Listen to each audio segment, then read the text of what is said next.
What's up, everybody, and welcome back to the Moonjuice Metal and Horror Podcast. You can thank Mike for that cheesy ass name because he had a Freudian slip at our last show. What slip? Nothing. No, well, yeah, well, Yeah, slip. Yeah, of that's all course. you, dude. Yeah, Like, I mean, we did the I last couldn't remember episode. whatever We they did called the last... the moon stuff. So I just call it Moonjuice. I know. So now the name of the podcast is the Moonjuice Metal and Horror Podcast. Thanks, Mike. I mean, what is life if you can't make fun of each other a little bit, right? So just to kind of like side note here, just so you guys don't think that we actually wear eyeliner. It looks like we're wearing eyeliner, but it's because we had a big show with Texas Cornflake Massacre last night in Frankfurt, and there's only so much that a shower can get off. So if I look like I'm wearing eyeliner or Mike looks like he's wearing eyeliner, we're actually not. By the way, the show last night, do you think we're ever going to get invited back there after like 5 boxes of cornflakes thrown all over the place?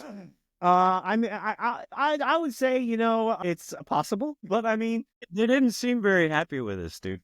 Yeah, a lot of people aren't. I mean, it happened quite often, like, oh, shit, these fucking assholes are making everything dirty. But, I mean, it's not like we haven't been booked at different venues multiple times, I mean, this is like, let me say, the 5th time we've played in Elfer since we've been around.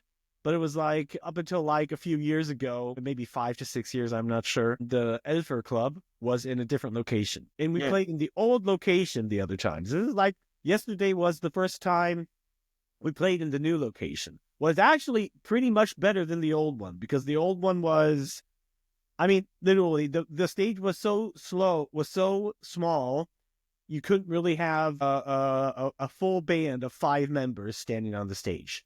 Literally, it wasn't. I mean, this one wasn't that much bigger. Oh, Matt. That stage in the new one was probably double the size of in the old one. Are you serious? No shit. I mean, literally, when What is a whole band supposed to fit on that stage, dude? That's ridiculous. Half the time it did, because in the old Elfer, when we played there every time, it was like literally. Yeah. What? Okay. When we played there. Okay. When we played there, Matt. No. It was like me and Sebastian were on the stage. No, Michal and Michal were in front, and Stefan was on the stage too. Yeah. Okay, so he played on the ground because, like, when we were there last night, dude, like I was in the middle of the stage and I was like fighting for room the whole time, so I just kind of propped my leg up on the box that they had up front and just kind of leaned into it because I knew if I backed up, I was going to back up into Stefan's drum kit and cause some fucking problem, or I was going to run into you or Misha the entire fucking time. I was like, yeah, this is going to be a fucking disaster. It's probably the smallest stage I've played on with you guys so far. But dude, what a fucking awesome show. Really? Great show. Yeah, it was awesome, yeah.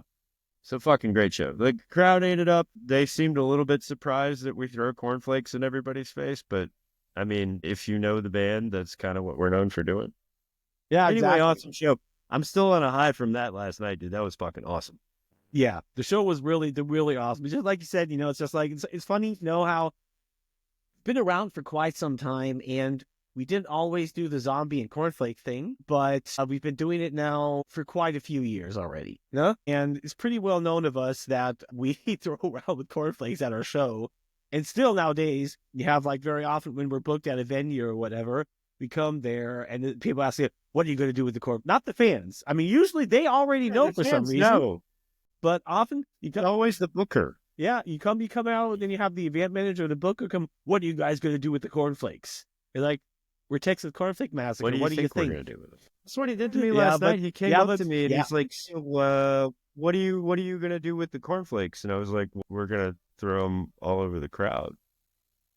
I was like, you booked us, and he was like, well, okay, but you guys may have to pay the cleaning bill, afterwards. I'm like, nah, dude, we like give us a couple of brooms and we sweep all the shit up. Yeah. You don't have to worry about it. Yeah. We've always done that. Yeah. And always worked out fine. No, I mean, of course, occasionally we had 1 or 2 complaints about people complaining that we're wasting food. But The thing is, when people say that, yo, it's just waste and blah, blah, blah, blah, blah. I mean, I've studied food technology and have been working in the food industry my entire life. And I know what food is thrown away, Yeah. And I mean, every place throws their food away after a certain amount of time. If it's not purchased, you have to do that. So that's why it doesn't really. So I'm not going to feel bad about throwing 5 boxes of cornflakes on a clown. Yeah, the same thing is if people throw around confetti, no? I mean, god damn it, it's the same fucking thing. You're just fucking wasting. You cut down a few trees, made paper. Just so you can throw. Nobody have any fun anymore because everybody's just so fucking offended by everything. Yeah. Yeah, well, okay. Anyway, great show. So, since you chose this film, right?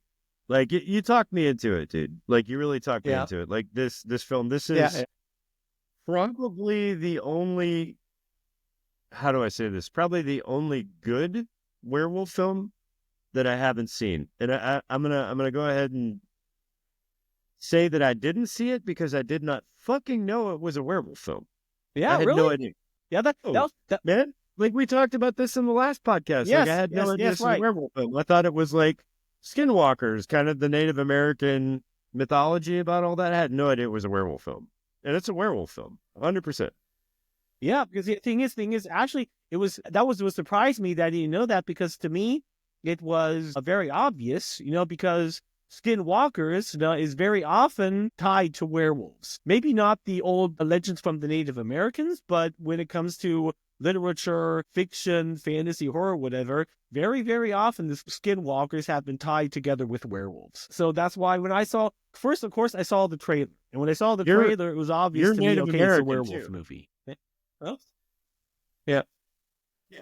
Well, you're Native American too. So like, maybe you know a little bit more about it than me, but I said it in the last podcast. Like, I grew up in Mobile, Alabama, and we have like a really high percentage of Sioux Indian tribe on there, right? And when the kids in school that were Native American would talk about Skinwalkers, it was never werewolves. It was always, it was a deer this time, or it was a rabbit, or something like that. Like there was never an idea of werewolves, which I feel like this film, yeah, exactly, because they would have had to have researched the idea of Skinwalkers, but at the same time they didn't go with that full concept. They leaned more into the werewolf mythology. Exactly. Because just like I said in the last episode, Skinwalkers, I think depending on what Indian tribe, they might be different, no? But the Skinwalkers usually were kind of people, witches, warlocks, as I said, that transformed into different kinds of animals. I'm not sure if it was demonic or just witches, warlock stuff. I don't know. But even if you research Skinwalkers on the internet, like Google or whatever, the most thing that pops up is werewolves. No? Even though it's not a werewolf legend, because it's a little bit more complicated. But basically, they were shapeshifters that turned into animal things.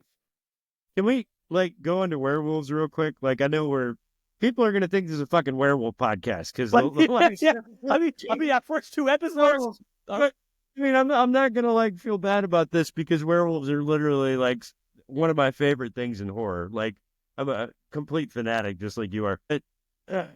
But, if you think about werewolf movies, just in general, across the entire span of movie time and everything we've done with werewolves, they've been depicted in different ways, right? True. They've been depicted as these big, horrible, drooling monsters that are just huge. Like the last film we did, they were 8-foot tall werewolves, yes, right? Yes. Then you got dog soldiers, which I think those are also 8-foot tall humanoid werewolves, but they still have the face of a wolf. This movie, they completely, for me, it's got a lot of Wolfman in it. Just like I said. Yeah. It's got a lot of Wolfman, but it's not done badly. I've always felt like the whole Wolfman idea of werewolves was just not scary. To me, it was always just a dude covered in hair. These guys fucking kill it, dude. I know. These guys fucking kill it. That was absolutely amazing. Just when I saw the remake the first time, it was it came out. That was good. A lot of people hated it, but I liked it. No? But it wasn't bad. You talking about the one with Antonio Banderas? Yes. No, Yeah. No, not Antonio Banderas. What's his name? God damn it, why can't I think of his name? The guy that played Schweigen der Lämmer. I can't think of the English title. I have no idea what movie that is. That's a German title that was slapped on. God damn it! I can't think of the English title. The one that Jodie Foster played in. Anthony Hopkins. Yeah. I mean, he was. Yeah, he's in Wolfman. Yeah. Okay. And that's just like, I agree with you. That's what I actually like, on Skinwalkers is the werewolves look freaking cool, no? And what looks cool about them is kind of like a similar thing, as you said, to Wolfman. But what also is, they are at the same time these mindless blade rage off going on beasts, no? But equally at the same time, they're super fucking sharp and smart, Yeah.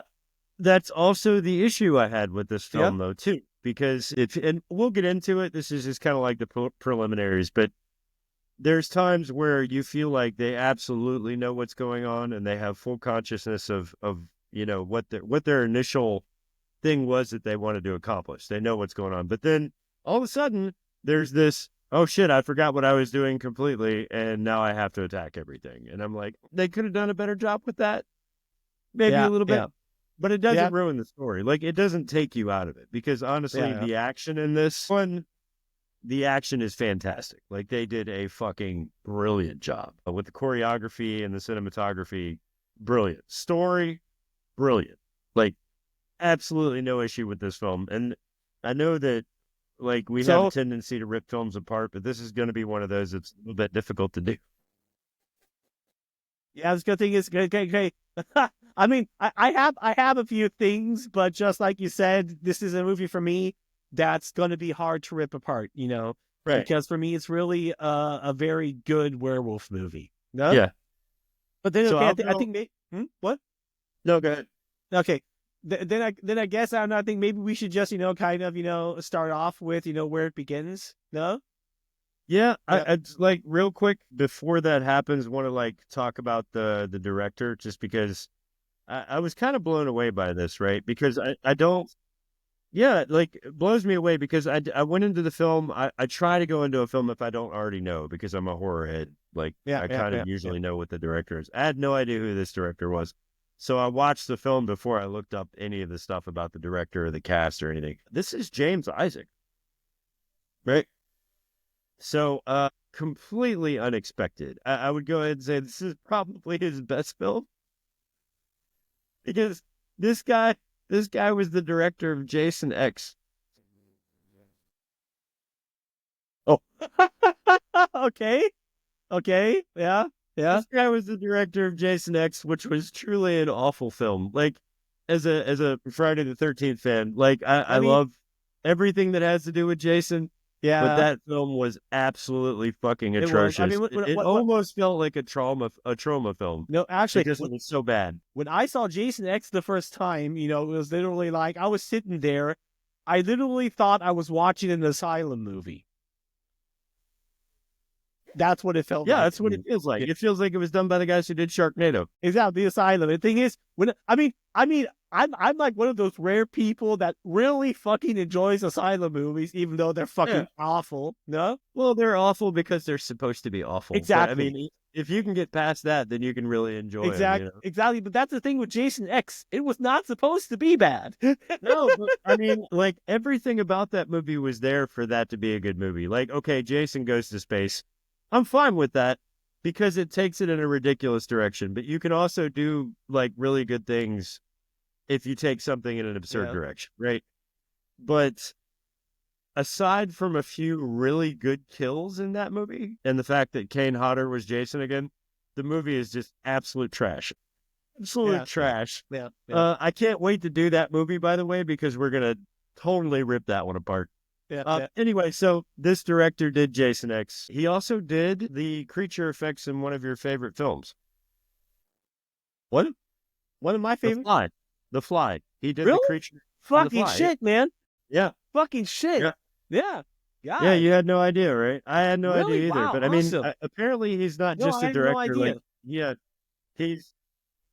He's done some time in creature effects before he did his directorial debut. And Thank God this was his directorial debut because this movie's really fucking good. Like, you should have probably stuck with that. The only thing is, this movie did not do well at the American box office, and that's why he didn't get another directorial debut. But give this guy like a budget, like a really good budget, and then enough advertising, and he could make fantastic films, just like this one, right? Yeah, Um, exactly. so actors, I got Jason Bear as the main character. He plays Barrick. Yeah, Um, I know he's that guy from Buffy. yeah, he was in Buffy. Yeah, He was in he played on Buffy. Buffy. He was also in Roswell, which is a TV series. He was in The Exactly. Grudge. He played Doug in The Grudge. Okay. And he played in Dragon Wars. What? Oh my God! I've Oh, never that seen movie! Dragon Wars, Oh, but that sounds like I something saw else. that movie. I saw that movie. That's another movie that feels like it's an asylum movie, but it's not. Okay, so One it of was the, bad. I mean, it's bad. I mean, not asylum. It's supposed to be bad. It's just really fucking awful. Okay, so in terms of his character in the film, he did a great fucking job. Like, love this actor. Like, he played the part. He did really well. Like, no complaints with him. Elias Koteas, who played Jonas. And you know who this guy is, right? The first time I saw him, I was Jones. like, "It's Casey Jones." Exactly, Casey. I knew that Ninja immediately. Turtles. Also, that's Casey Jones from Ninja Turtles. I was like, okay, cool. I have not seen him in another film since Teenage Mutant Ninja Turtles. So I'm happy he was in this, and dude played his role. Awesome. Awesome work. A fun fact, Kotios has a long career in both indie and mainstream films, often playing intense and mysterious characters. No shit. Right. Rona Mitra, who played Rachel. Hot. Yep. Yeah. Hot. Yeah. She's hot. And yeah. She is hot as fuck, dude. I know. She played in Doomsday in 2008. She was in Underworld, Rise of the Lycans. Did you know that? Yep. I knew that. Did not know that. Yeah, I knew that. Yeah, because she has, of course, she's the vampire that had a relationship with the king of the werewolves, Lucian. That's who she plays. No? And I Sonia had no idea. is her name. Yeah. Okay. Yeah, and then she was also in Boston Legal, which that's not really up my alley. So yeah, that's a lawyer show. I don't really care about that. I think that stuff is boring. So then we got Kim Coates. I'm a big Sons of Anarchy fan. I don't know if you ever watched that series, right? I don't know. I haven't, but I know which actor you're talking about. Yeah. Fantastic series. He's known for playing the creepiest biker ever in that series. He's a creepy fucker. He constantly makes jokes in that series about banging his own mom. He makes jokes about banging his own mom, and then at the end, he's oddly attracted to the drag queen in the series, and then ends up with her at the end, right? So great character in the series, but really creepy. To see him in this film, he looks great. He played a fucking fantastic werewolf in this film.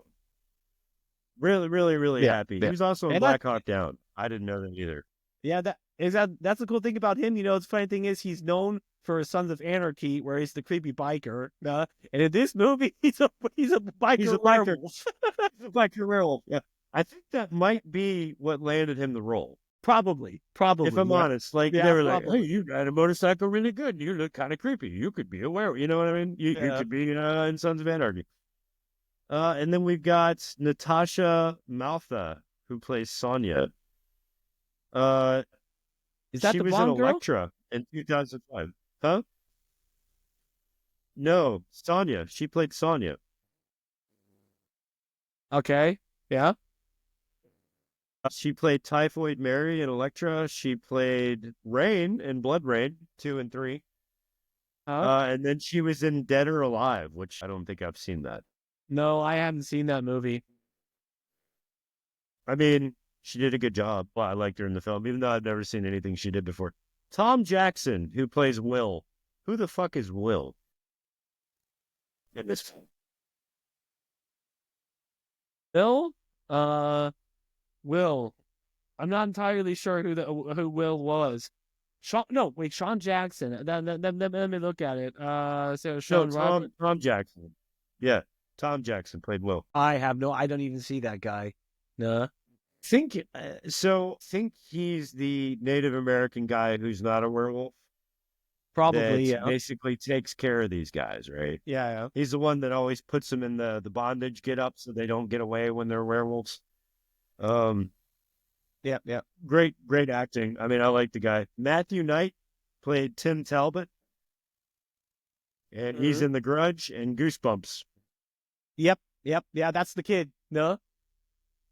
Yeah. And then you got Sarah Carter, which she plays Kat, right? Yeah. For me, like, she, along with the main character, the main bad guy, she made the movie. Like, I love her character. Her character's great. She's the one who gets caught halfway through and then gets turned. Yeah. All right, so on to special effects, right? The film relied heavily on practical effects, which is obvious because the practical effects in this film are awesome. Yeah. They really were. Like, I really appreciate that. Like, there's nothing worse than watching a film and it's kind of like the last film we watched. Like, there were practical effects, but when you got like a scene where they transformed into werewolves, it was obviously CGI. It takes me right out of it. Garbage. So they went mostly with practical effects. Some CGI was used, and you know which scenes I'm talking about. Like, you see it immediately when there's CGI in this film. This is a 2006 film. Yeah. The transformation scenes, or? No. Well, no. I mean, there's some CGI in the transformation films scenes, but it's done pretty tastefully. There's a few scenes that we'll talk about later where they're fighting, where I feel like it was extremely unnecessary for them to use any type of CGI, but they did anyway. I guess maybe because they were like, we didn't film this part, so we have a little bit of budget left over, so let's maybe do some CGI. And you could tell immediately. It looked like shit. But I'm able to forgive that just because the overall film is really good. Yeah. Story and concept, the movie focused on a battle between two werewolf factions, one that embraced their curse and hunted humans, and another that sought out a cure, right? And the cure is to kill the boy who's born. And this kind of goes back to what we were talking about at the beginning. The title Skinwalkers is based on a Native American legend, but the movie did not lean into that mythology. It opted for straight up werewolves, which is kind of my argument. Like, I like the name Skinwalkers, but this is wholeheartedly a werewolf film. It is. Absolutely. Wholeheartedly. Yeah. Like, you could not have leaned more into the werewolf mythology than this film did. And I feel like maybe did itself a disservice by doing that, because if you had just named it something that had to do with werewolves, maybe it would have done better. Probably. Right? I think that might also be one of the reasons. You know, I think if they would have called it, like, I don't know, Red Moon, or I don't know, even for me, Werewolf Biker Wars, I don't know. I need a biker mice from Mars all of a sudden. Yeah, I mean, come on. I mean, it would have Werewolf Biker Wars, yeah. But I do agree that probably the name did it a certain disservice. No, definitely. Yeah, I mean, it's a cool name, but at the same time, I think, well, I know that's the reason I didn't see the film. And as someone who's a big werewolf fan, had they put something in there where I knew it was a werewolf film, I would have seen it. And this is wholeheartedly a werewolf film. Writer and director's vision versus the final product, right? So I had a note here. The film was co-written by James DeMarco, who also did The Purge. The original version.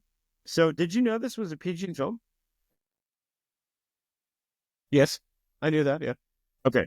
I had no idea. Like, watching it, it didn't take me out of it thinking, oh, this is kind of made for all ages or whatever. It was really good. So, and violent enough that I didn't really care. It was PG-13. But the original vision was reportedly much darker and much more violent.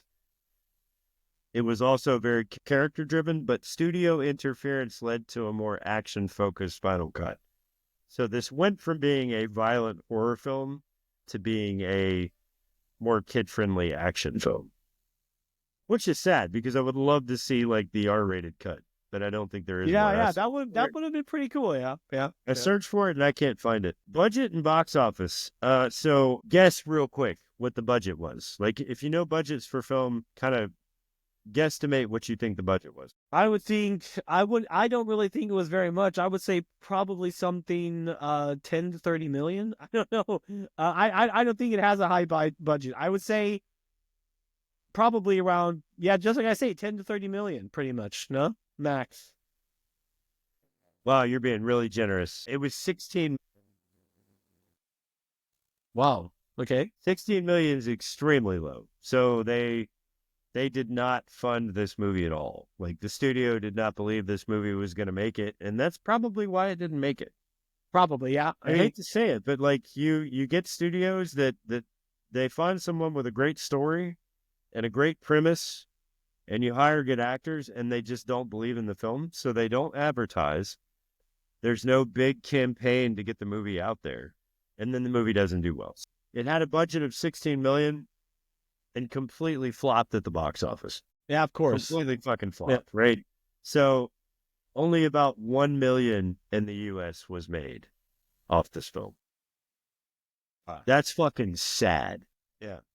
That is horribly sad. That is some serious studio interference that really ruined a good movie, because, like, to the viewers, if you like werewolf films, you have to see this film. It's fucking great. Yeah. Like, I really, it's very hard to make fun of this film because it is so well written and so well acted, and the story is really good. The transformations are good. Everything about this film is great.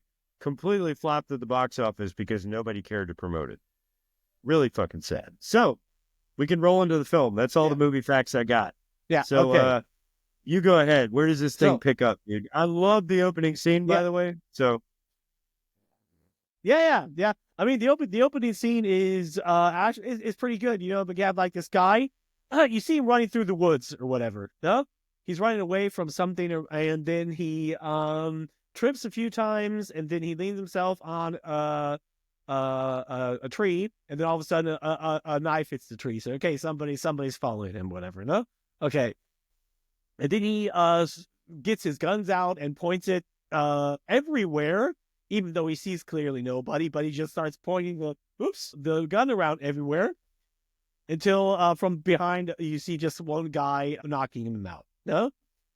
And then he's like, on the next moment, he's hanged up on his feet or whatever. And then you see like the first biker werewolves come in human form, of course. And this is a part where I say what I really also like about the movie is how they set up all of the typical werewolf tropes, no, without actually explaining them in one word.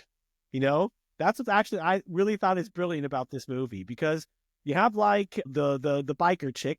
No, she takes his gun, pulls out you see the revolver, and she's, silver bullets, dumbass, and then puts them back in, you know, and that establishes that werewolves in this movie are weak to silver. No, yeah, and then you have even though you never see that again. You never see that again. You never see the fact that they're weak to silver again. But yeah, exactly. That was a really good way to introduce the fact that maybe these people don't completely understand that these are not your typical werewolves where silver can kill them. But he's like, I think silver bullets might work. You know what I mean? Yeah. They never say werewolf, but that part has you understanding at the very beginning of the movie that this is a werewolf movie. Exactly.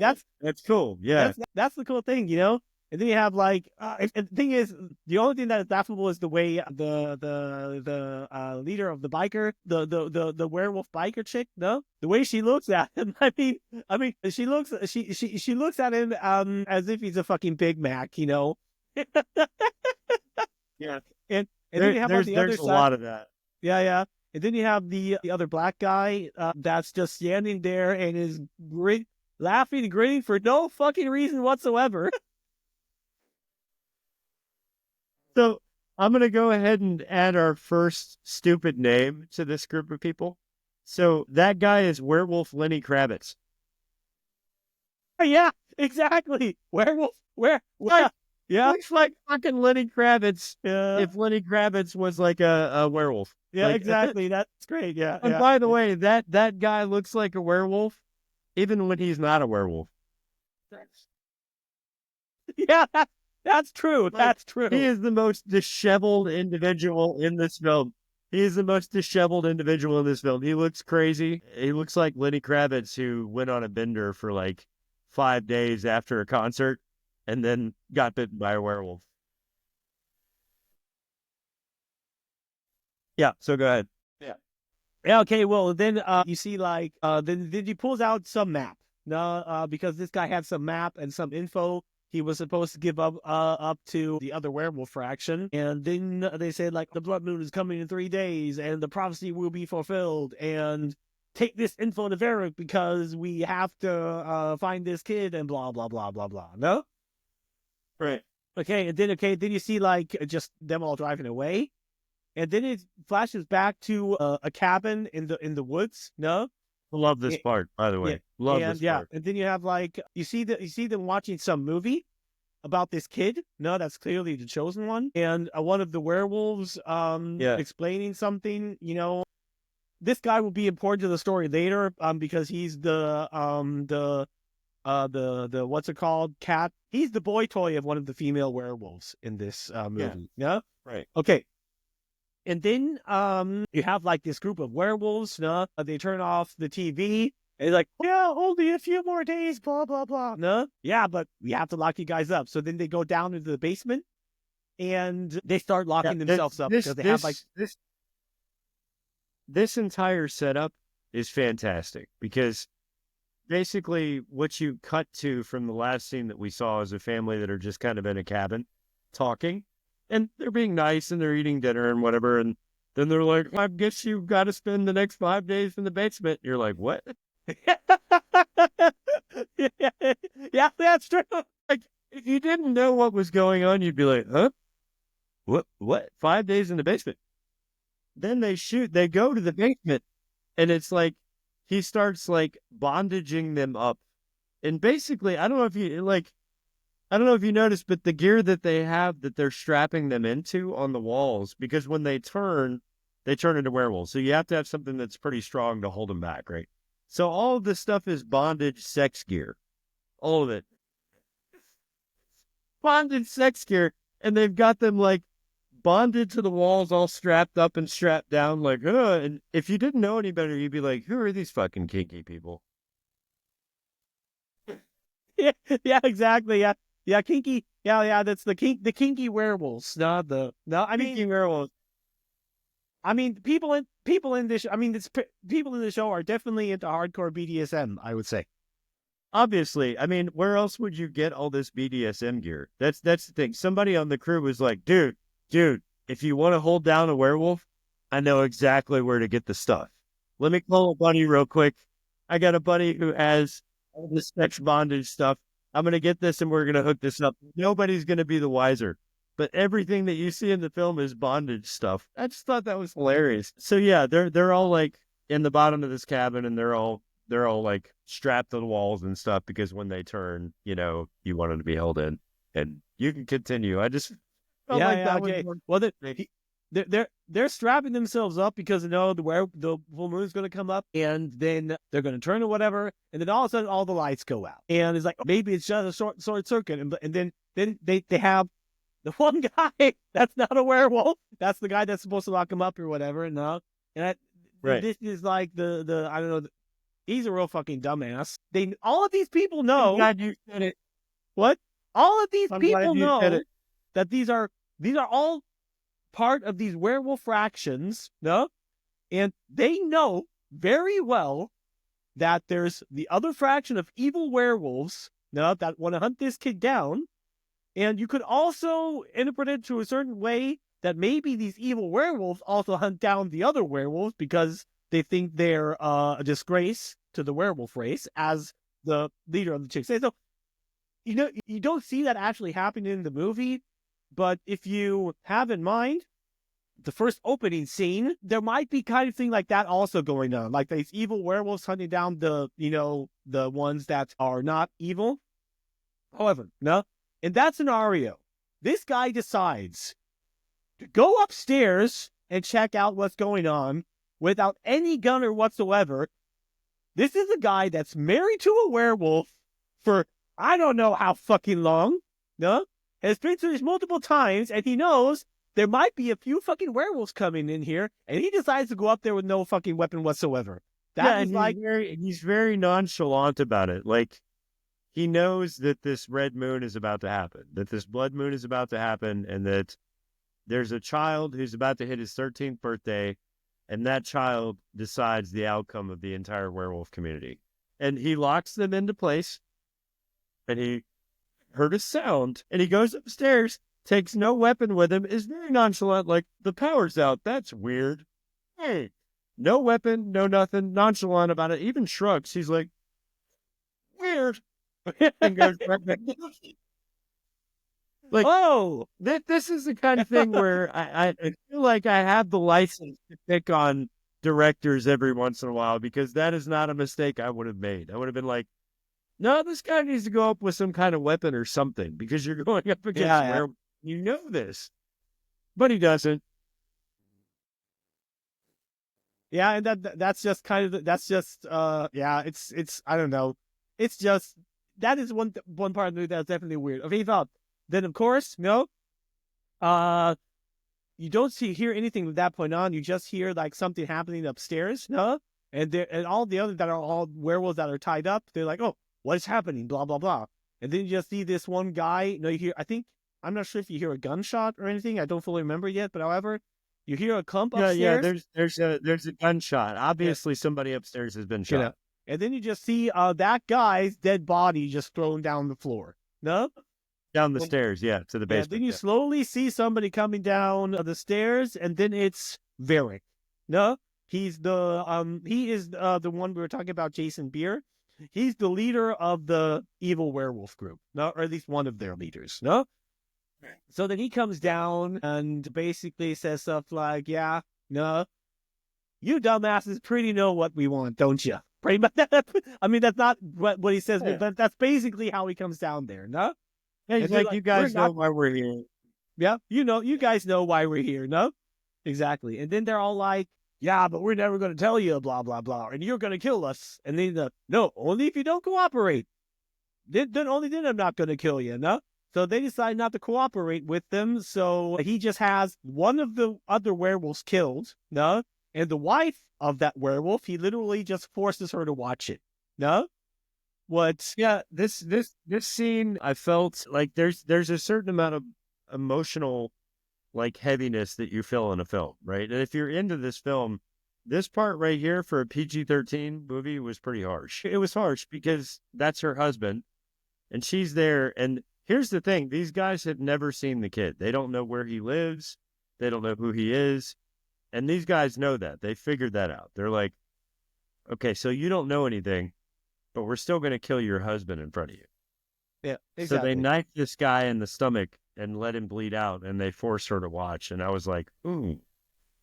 For a PG-13 rating, that's pretty harsh. Like, it is. It is pretty harsh. But also, that is pretty heavy.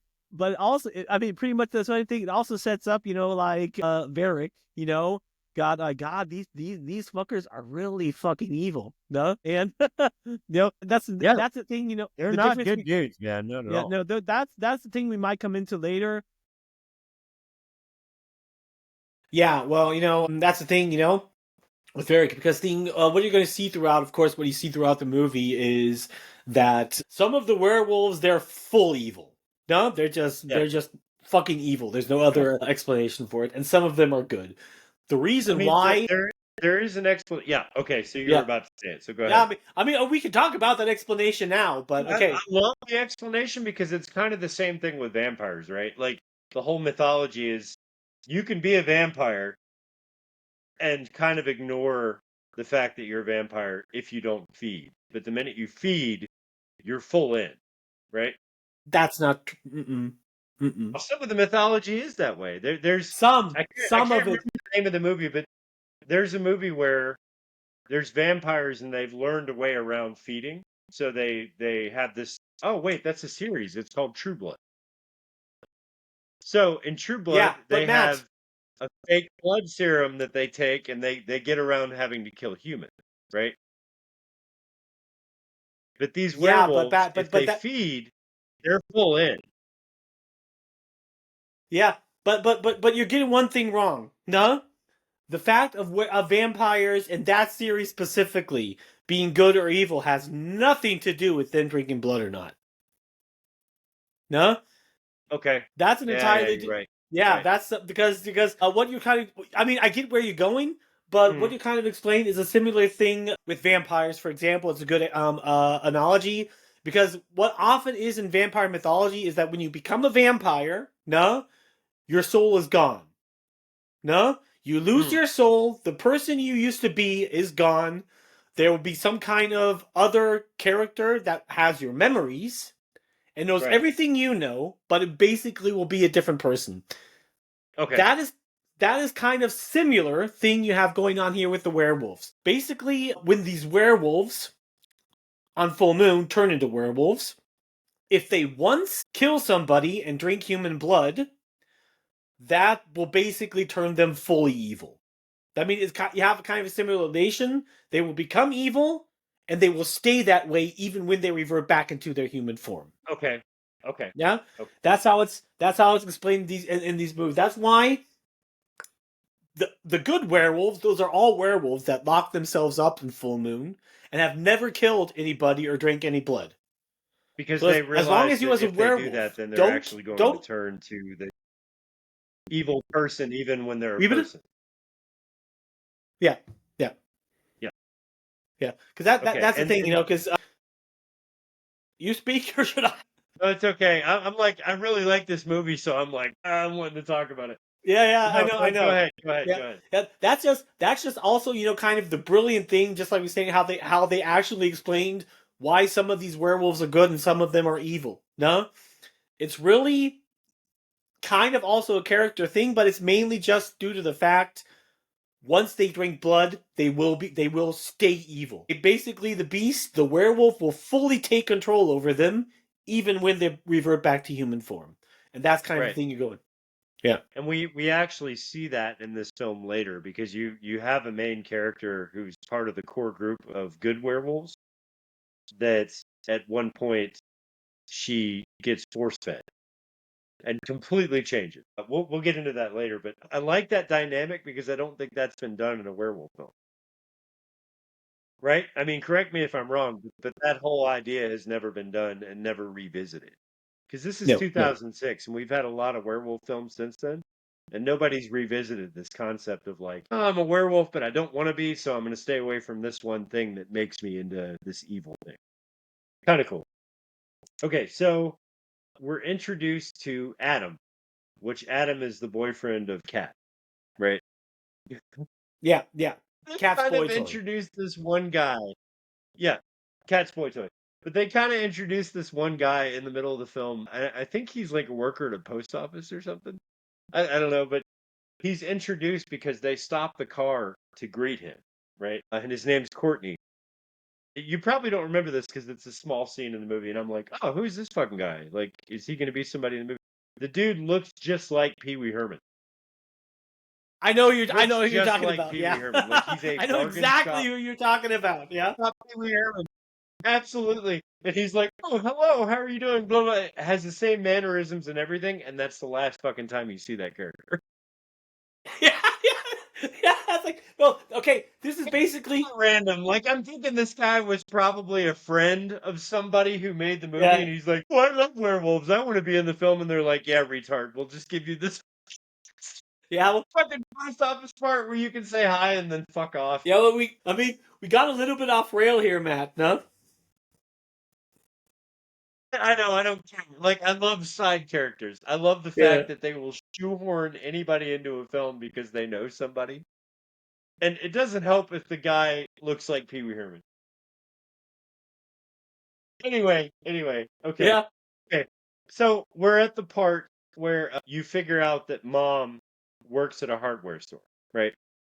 So she's at her hardware store and she's opened up and whatever. And then this is the scene where the biker gang of bad werewolves drives into town. Right, while she's working. No, you forgot a little bit. You left a little bit out, no? Actually, because it was, we got the biker werewolves find out where the kid is in what city, no?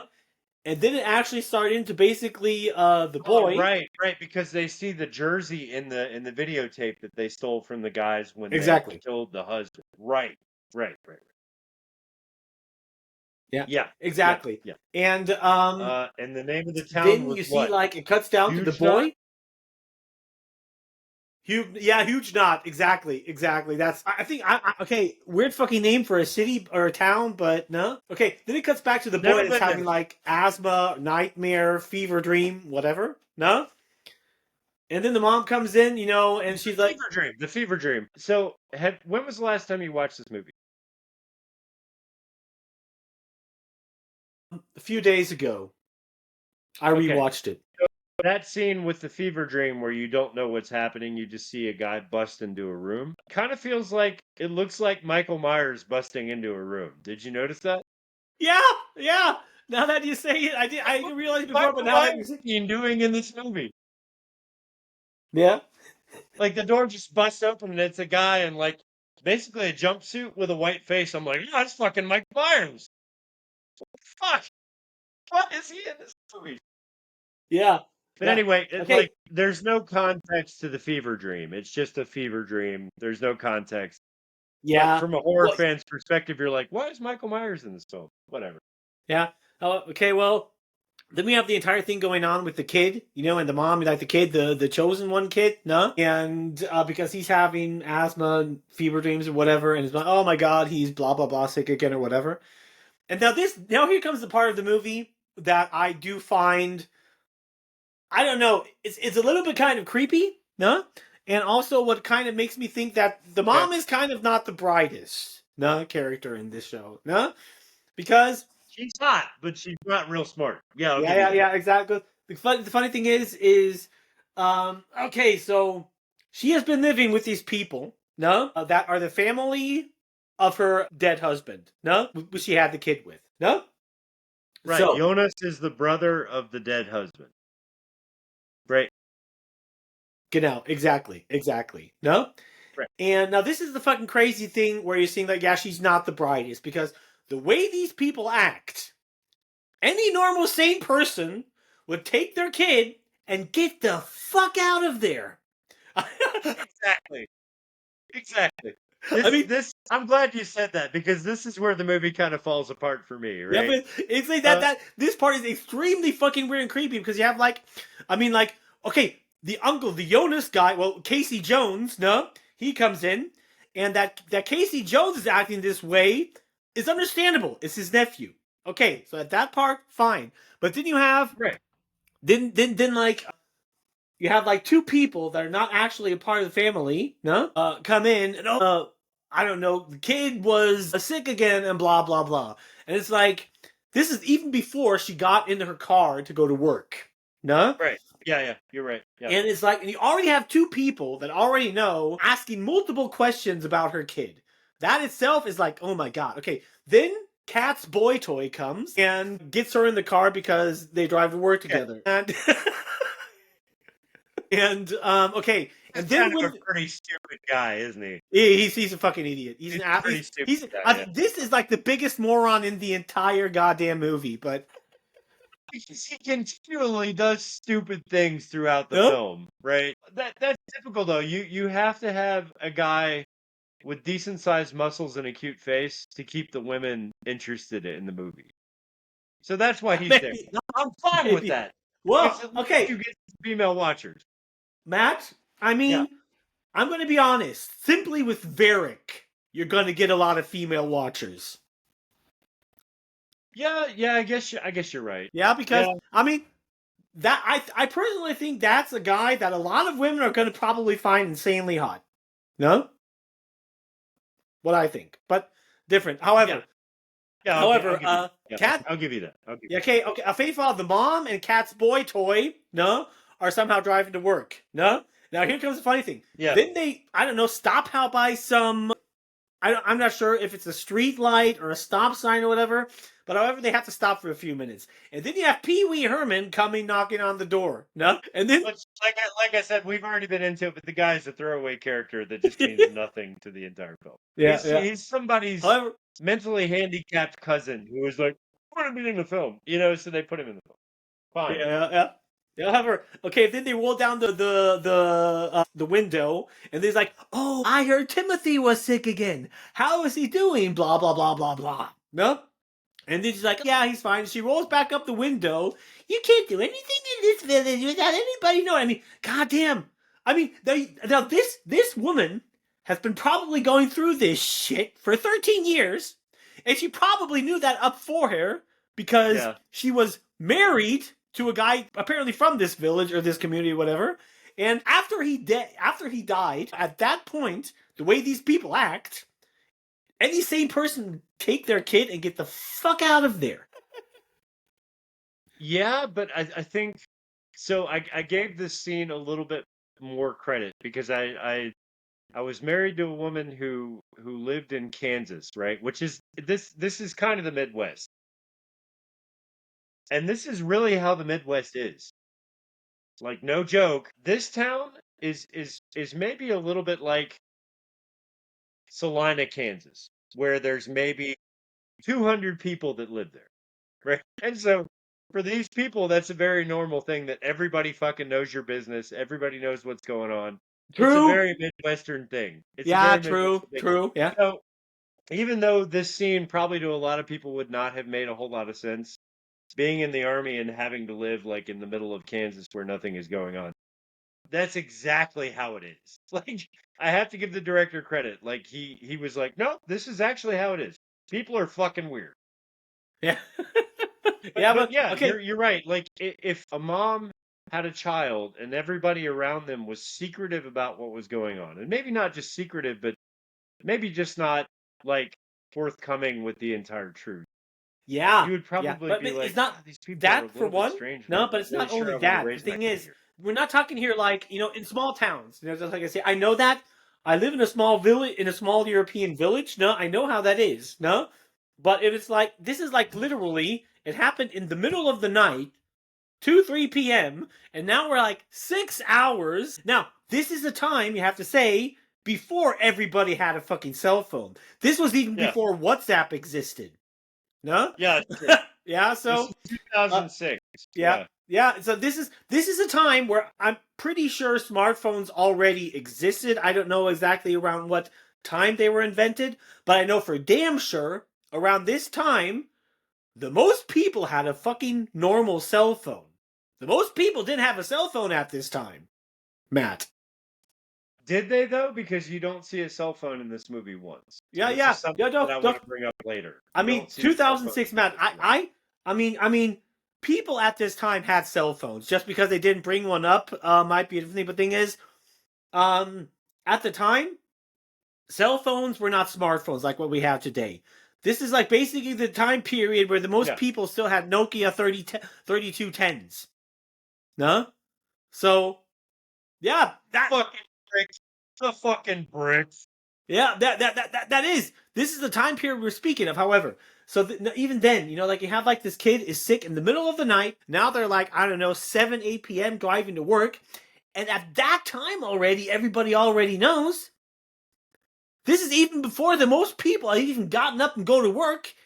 And everybody knows about it. Like, that's fucking creepy. Yeah. It's just how fast it happens. I mean, that everybody would know it like at the end of the day or whatever, after a day or two, normal in a small town like that. But in a matter of 5 hours, and immediately the next morning somebody knows. Yeah. Yeah, it's like, what? No, okay.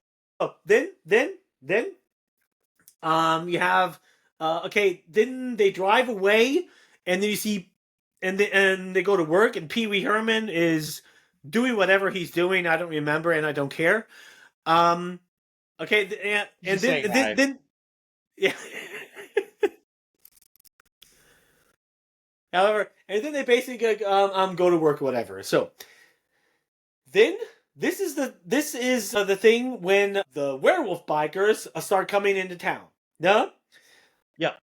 They drive with their motorbikes up there, and then you see Pee Wee Herman skidding up, looking at them like a complete fucking idiot, like, oh my god, who the fuck are they? No? And then they look back at him and just keep on driving. That is the last time you ever see Pee Wee Herman in this movie. No? Yeah, Yeah. you don't see that character ever again. He's a throwaway character. The issue that I have with this, right, and maybe it's not such an issue, but even the United States is gun crazy as we are down there. There is no scenario where an entire biker group is going to drive into a town with shotguns strapped to their waist and just walk around with shotguns around the street. Like they're just walking around with shotguns. It's like this is totally okay. I get it. This town maybe has like 200 people that live there. It's not a big town. It's a midwestern town somewhere. But they're just walking around in broad daylight, loading their weapons, cocking them, and walking around. I'm like, I'm sorry, but the local police are probably like 2 doors down. It's a strip, dude. It's a strip. It's a street, right? And so you've got shop, police station. Shop, police station. There's definitely 2 in that town. And these guys are just so nonchalant about it, dude. They're just walking around with their weapons out. It's like, what? It's not going to happen in America. But yeah, go on. Yeah. However, okay, well, just like these guys are walking around with their guns or whatever, and then this is like the scene where you see a bird flying by, and then you see the kid and Granny Werewolf, standing next to him, no? What? Granny Werewolf, I'm just going to go ahead and say it to preempt everything here. This woman is a straight up fucking badass. Yeah, that's true. Granny Werewolf is a badass. Woman She's is a pretty badass. fucking cool, no? And this... Yeah. Okay, however, you see like a Granny Werewolf with the Chosen One walking around, and then this bird comes flying in, no? And then also the cat... What? Yeah, that's literally what happens. This Star Wars. I mean, yeah, that scene where this bird comes... Yeah.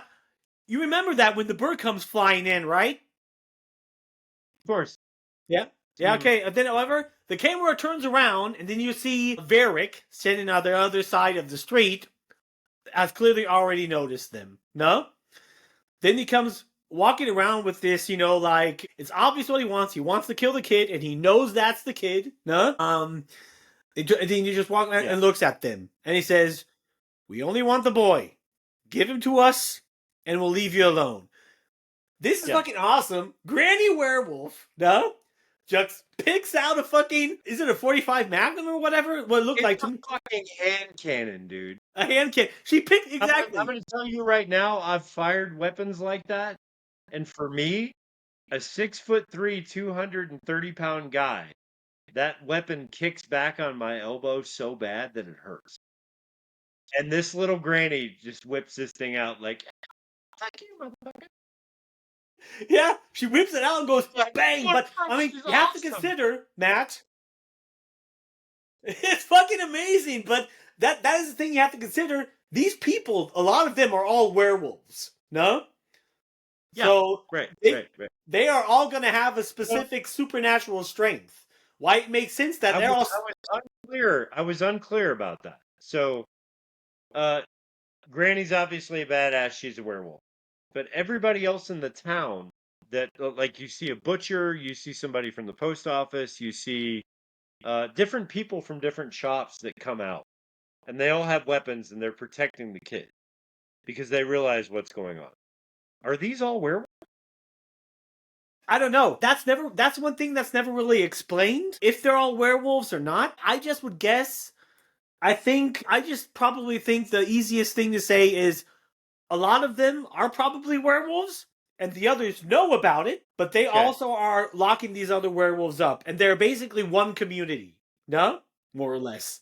Yeah, that's pretty much how I took it out. I wasn't fully aware of who was all a werewolf or not, no? Yeah, that's the thing. You're not really sure if the rest of these guys are kind of like the Native American guy that's taking care of the rest of them, that's like locking them up at night when they turn. Or if they're actually werewolves. Like, that's never explained. Like, is the whole town full of werewolves, or are these just people that are protecting them because they understand what's going on? I don't know. Maybe a fault of the director and the writer, I don't know. But it's kind of cool to wonder at the same time. Yeah, like, you don't know. I mean, I would not necessarily call it a fault, Matt, because if you have good storytelling, in my opinion, no? If it's a book, video game, movie, whatever. I mean, if all questions are answered at the end of the show, that kind of sucks. Because you don't have anything to talk about. We'll get into that later with other films that we do. Like, everything doesn't need to be explained. Sometimes the fact that things are left in mystery makes the film more interesting. And I get that. But at the same time, there is a healing factor thing here. To where if you're a werewolf and you get shot, there's a chance you're going to be able to keep going. There's a chance you're going to be able to heal quicker than a normal human being. Exactly. Some of these people that are protecting them get shot and are dead. They die immediately. And so immediately dead. That probably wasn't a werewolf. I guess so. Yeah, exactly. Exactly. Did not heal. Yeah. I mean, you're absolutely right with that. And that was also something that I also put it out, because you have some of these people, it's also, as you say it, they basically get shot, and then they just directly get back up and start shooting again, and then there are other people, that get shot and they're just dead, Yeah. So, yeah. Like fucking grandma, dude. She gets, this woman may be like 5'3", right? She gets nailed in the shoulder. And the stuff that the main bad guy, the weapons that he's shooting with, are not tiny weapons. Like, if you get shot in the shoulder with that thing, as a normal human being, you're going down. Like, your shoulder's gone. Grandma gets shot in the shoulder first, gets right back up and starts shooting again. Yeah. Right? Yeah. So she obviously has some kind of healing factor as a werewolf. Yeah, of course. I mean, they're werewolves. So, I mean, it's obvious that they have a certain healing factor. So that's also the thing, because I think the first time I watched this, it was with one of my ex-girlfriends, and she was like, "Oh my god, that's stupid. They wouldn't get up and blah blah blah blah blah." And it's like, they're werewolves. Of course they get back up. They're not normal people. They're stronger, they're faster, and they have a certain healing factor. But right, yeah. But you have to admit this is not something that's really been explored in other werewolf films either. No. Well, I mean, it hasn't been explored that if you're a normal person, but you're also a werewolf, like, so you can turn when there's a full moon and you're a werewolf. Does that mean that your normal human form is also okay to be shot and get back up? Like, you have a healing factor. Okay. Yeah. That's not explored in other films. It is. It's not for me. This is the first time I've seen it. No, actually not. I mean, not necessarily films. I mean, I know multiple werewolf stories, books, video games, or whatever. But it is definitely brought up once or twice. For example, I'm probably going to bring up this series all the time when we talk about werewolves. Werewolf 9, prime example. Oh, yeah. They explore that. No, because the thing is, very lightly. It's not like specifically talked about. No, it's not talked about. But it happens multiple times in the series that werewolves get killed in human form. It happens even to the main protagonist. What basically happens then is they will be a dead corpse, but as soon as the full moon rises, they'll turn and the curse will reanimate their body. Yeah. Yeah. Okay, I remember that. Yeah. And I remember similar stuff going on. They're all also movies where werewolves only have that healing factor in werewolf form, and there are some movies where they have it all the time. Underworld is a good example. The werewolves, they're immortal all the fucking time. But they're only like super stronger than vampires when they're in werewolf form. So, but I mean, to a certain degree, I'm thinking about it. Now that I've been talking for the last 5 minutes, I feel like a fucking idiot because I think you're right. No, I mean, if you think about werewolf mythology, right? So there's a lot of it. Like, you could really get deep into this stuff, but I'm not going to bore the listeners with that. Like, there's a lot of European mythology because Europe's kind of where it came from. In a town not too far from us right now, if we drove up on the Mosel River, there is a town there that has a local werewolf that they've had a story about for centuries now. I know.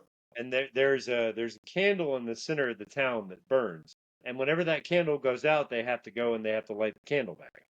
Because if the candle ever goes out, the werewolf comes back. And the town completely believes it. This is not but like 2 hours drive from me. And if you talk to those people in the town about, because I'm an American asshole, right? I was like, oh, I'm a werewolf fan, so I'm going to drive up there and I'm going to talk to everybody in the town about the werewolf. The thing is, the people in that town don't want to talk about the werewolf. If you go there and you say, hey, we're here to check out the werewolf candle, they're like, oh yeah, we don't really talk about that. It's really fucking weird. But I got one guy who was hip to the mythology, and he was like, yeah, I've lived in this town my entire life. What do you want to know? And I was like, okay, so what is this werewolf exactly? Like I get the history about it because I've read about it online. I know where it comes from, but what do you guys believe, powers wise, does this werewolf have?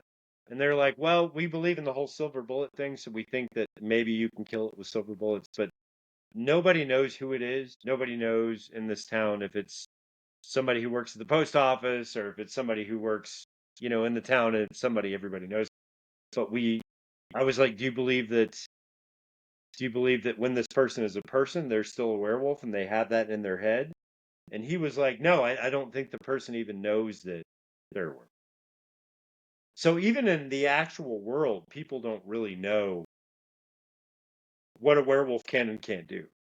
Yeah. You know what I mean? Yeah, of course, yeah, because these are like real world legends, and to a certain degree, you have to see it differently than werewolves we know in fiction, because a lot of the things we know about what literally 90% of the people know about werewolves is not even from the mythology or the legends. The majority of it was all created through the movie Wolfman in the 40s when it came out. In the majority of werewolf legends, werewolves are not necessarily weak to silver. Neither does the full moon have many or any effect at all. Right. And all the supernatural stuff really strongly varies from legend to legend. No? Because, I mean, okay, right. We might be talking about too much historical shit now. We're going way off rails. We are. I'll come back into this because Nana has completely impressed me at this part of the film. So Grandma Werewolf. So Grandma gets shot in the shoulder and immediately gets back up, and then the whole group is inside this truck because that's the truck that they live in when they're on the run, right? And so they realize Grandma's been shot. And they drive up and try to pick up Grandma and put her in the truck. But she's been shot in the stomach, too. So not just the arm, but she's also gotten a shotgun shell to the stomach. So she's like out of the game, right? And they try to pick her up and put her into the truck. But she ultimately gets shot in the back and falls out and lands on her back. And so this whole team realizes they have to leave her. Right? So she's on the ground and they're like, fuck it, we have to get out of here because the kid is our main focus. We want to save him because he's the key to the curse. So they get out of there and Grandma's left on the ground there with the other bad werewolves walking up to her. And what does she do? This fucking badass woman, like Grandma's laying on her back. She picks up her fucking hand cannon and aims directly for the fucking gas tanks that are right next to all the other bad werewolves. Has this look on her face like, yeah, I got you, motherfuckers. And shoots the explosion, like fire everywhere. She's basically stopped them from doing anything. Right? I have to hats off to the actress. She did a great fucking job. She was perfect. Absolutely. She was great, yeah. Like, she made the movie for me. I was like, fucking werewolf grandma, dude. Yeah, werewolf grandma. Yeah, werewolf. Yeah. What also, even after that point, werewolf granny is still not down because she gets back up again. Yeah. And then there's like, then Varric and the other werewolves come up, and they're like, and Varric looks at her like, "Don't force me to do it. Don't force me to do it." No. And then she picks up her handgun, and this is the funny thing because now the sun is starting to go down, and the full moon is coming up. And werewolf, this is cool. Yeah, Then you see the partial transformation of Werewolf Granny where she has like the werewolf teeth. Then of course she wants to pull up her gun again and Varric just shoots her in the head. And that finally takes Werewolf Granny down. No? Finally, in a blaze of glory, dude. Like, I really wish she hadn't died here. Like, there's moments in film where you're like, what a wasted opportunity. You know what I mean? Because she could have been used throughout the rest of the film, and I felt like such a badass character. And I don't know what it is. Maybe the werewolves, as they get older, become more powerful. Did you get that feeling? Yes, definitely. Yeah. Okay. Yeah. So I mean, at her age- I had that feeling too, specifically with Werewolf Granny. No? Yeah. I mean, I think that's the she's- thing. she's That's probably very in her common with 80s. werewolves and I vampires. would The assume. older they get, the stronger they get. No? What? Mm-hmm. So she's like the ultimate badass, and they kill her off in this scene. And for me, watching this film, I was like, oh, fuck. I would have loved to have seen her throughout the rest of this film. Like the matriarch, you know what I mean? Yeah, like yeah, the exactly. matriarch fucking Yeah. werewolf. But they kill her off, and they drive off in the truck. Yeah. And then the scene cuts back to they're basically in the truck, no? And are getting locked up or whatever because they're locking themselves up because they know they're going to turn shortly, no? Yeah, they're getting then all you have, their like, Casey bondage gear Jones, because no? they're about to turn. Get out, exactly. Then you have Casey Jones, no? Locking up to mom and the kid, no? Because they have no fucking idea what's going on. It's just, this is like, for them to start out like a normal Tuesday, no? We're going to work and everybody blah, blah, blah. Everybody's shooting. So mom and kid have no fucking idea what's going on, no? So then Right. Casey Jones walks up to them and says, and they're like, because they're 1,000 questions going through their heads, and they're like, yeah, we're Skinwalkers. And then they look at him like, what the fuck is that? And then he goes, you would call us werewolves, no? And then you have like the kid, you can see on the kid's face, okay, he does believes say it, the like, word werewolf. Yeah. What? Yeah. He What, does Matt? say the word werewolves. No, So he does. we get like our first part of this film where somebody actually like identifies the curse that they have with lycanthrope. Yeah, exactly. So he does say, yes, we are werewolves, which Yep. I appreciate that because I wanted that in the film. I wanted somebody to be like, yes, we are werewolves. Yeah, that is definitely a very memorable scene in the movie where it says like, we're Skinwalkers. You would probably call us werewolves, no? Okay, and then you have like, okay, the mom clearly, the look on her face, like, yeah, fucking right, yeah, right, yeah. No? Yeah. Like that. She's not buying anything. Yeah. And then, of course, then they get them all locked up or whatever. And then you see like the boy. No, now I remember. After that scene, it shoots back to the evil werewolves, no? Because you have like a red filter now in the scenes because the blood moon is coming up. And then you just see like them having partial the werewolf teeth, starting to, like having this heavy breathing as if the transformation is starting. And then just basically all of them staring up to the full moon. He's like, okay, now the shit's gonna go down, no? Then it cuts back to the truck. And then you have like the kid up in front with an Indian. And this is like also, I mean, this is also a funny scene because it makes even the good werewolves seem like they're a bit of fucking sadistic. Because let's just see, I mean, the thing is, you have like an entire truck full of werewolves, no? And of course, they're bonded up or whatever. And they just put this innocent woman right in there with them, no? I mean, there's no safety risk here whatsoever. It's just a truck full of werewolves. Well, so I like this scene. Yeah, I like this scene because if you've noticed, if you look really close, they've got these guys where they have fingertip things on their fingers to where the claws are not exposed. So when they're humans, they have like these fingertip things that when they turn into a werewolf, their claws are covered, right? And they're completely So they strapped in. They can't claw anything. They can't do anything. But the fact that they put this poor woman and her child in the back of this van with how many werewolves do we have? I think it's like 6, right? 6, about that number. Yeah. There's 6, and they're just horribly transforming.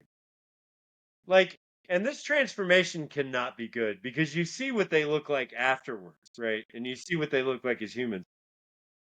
This transformation cannot be good, and they are beasts. Like, they are absolutely beasts. Terrifying.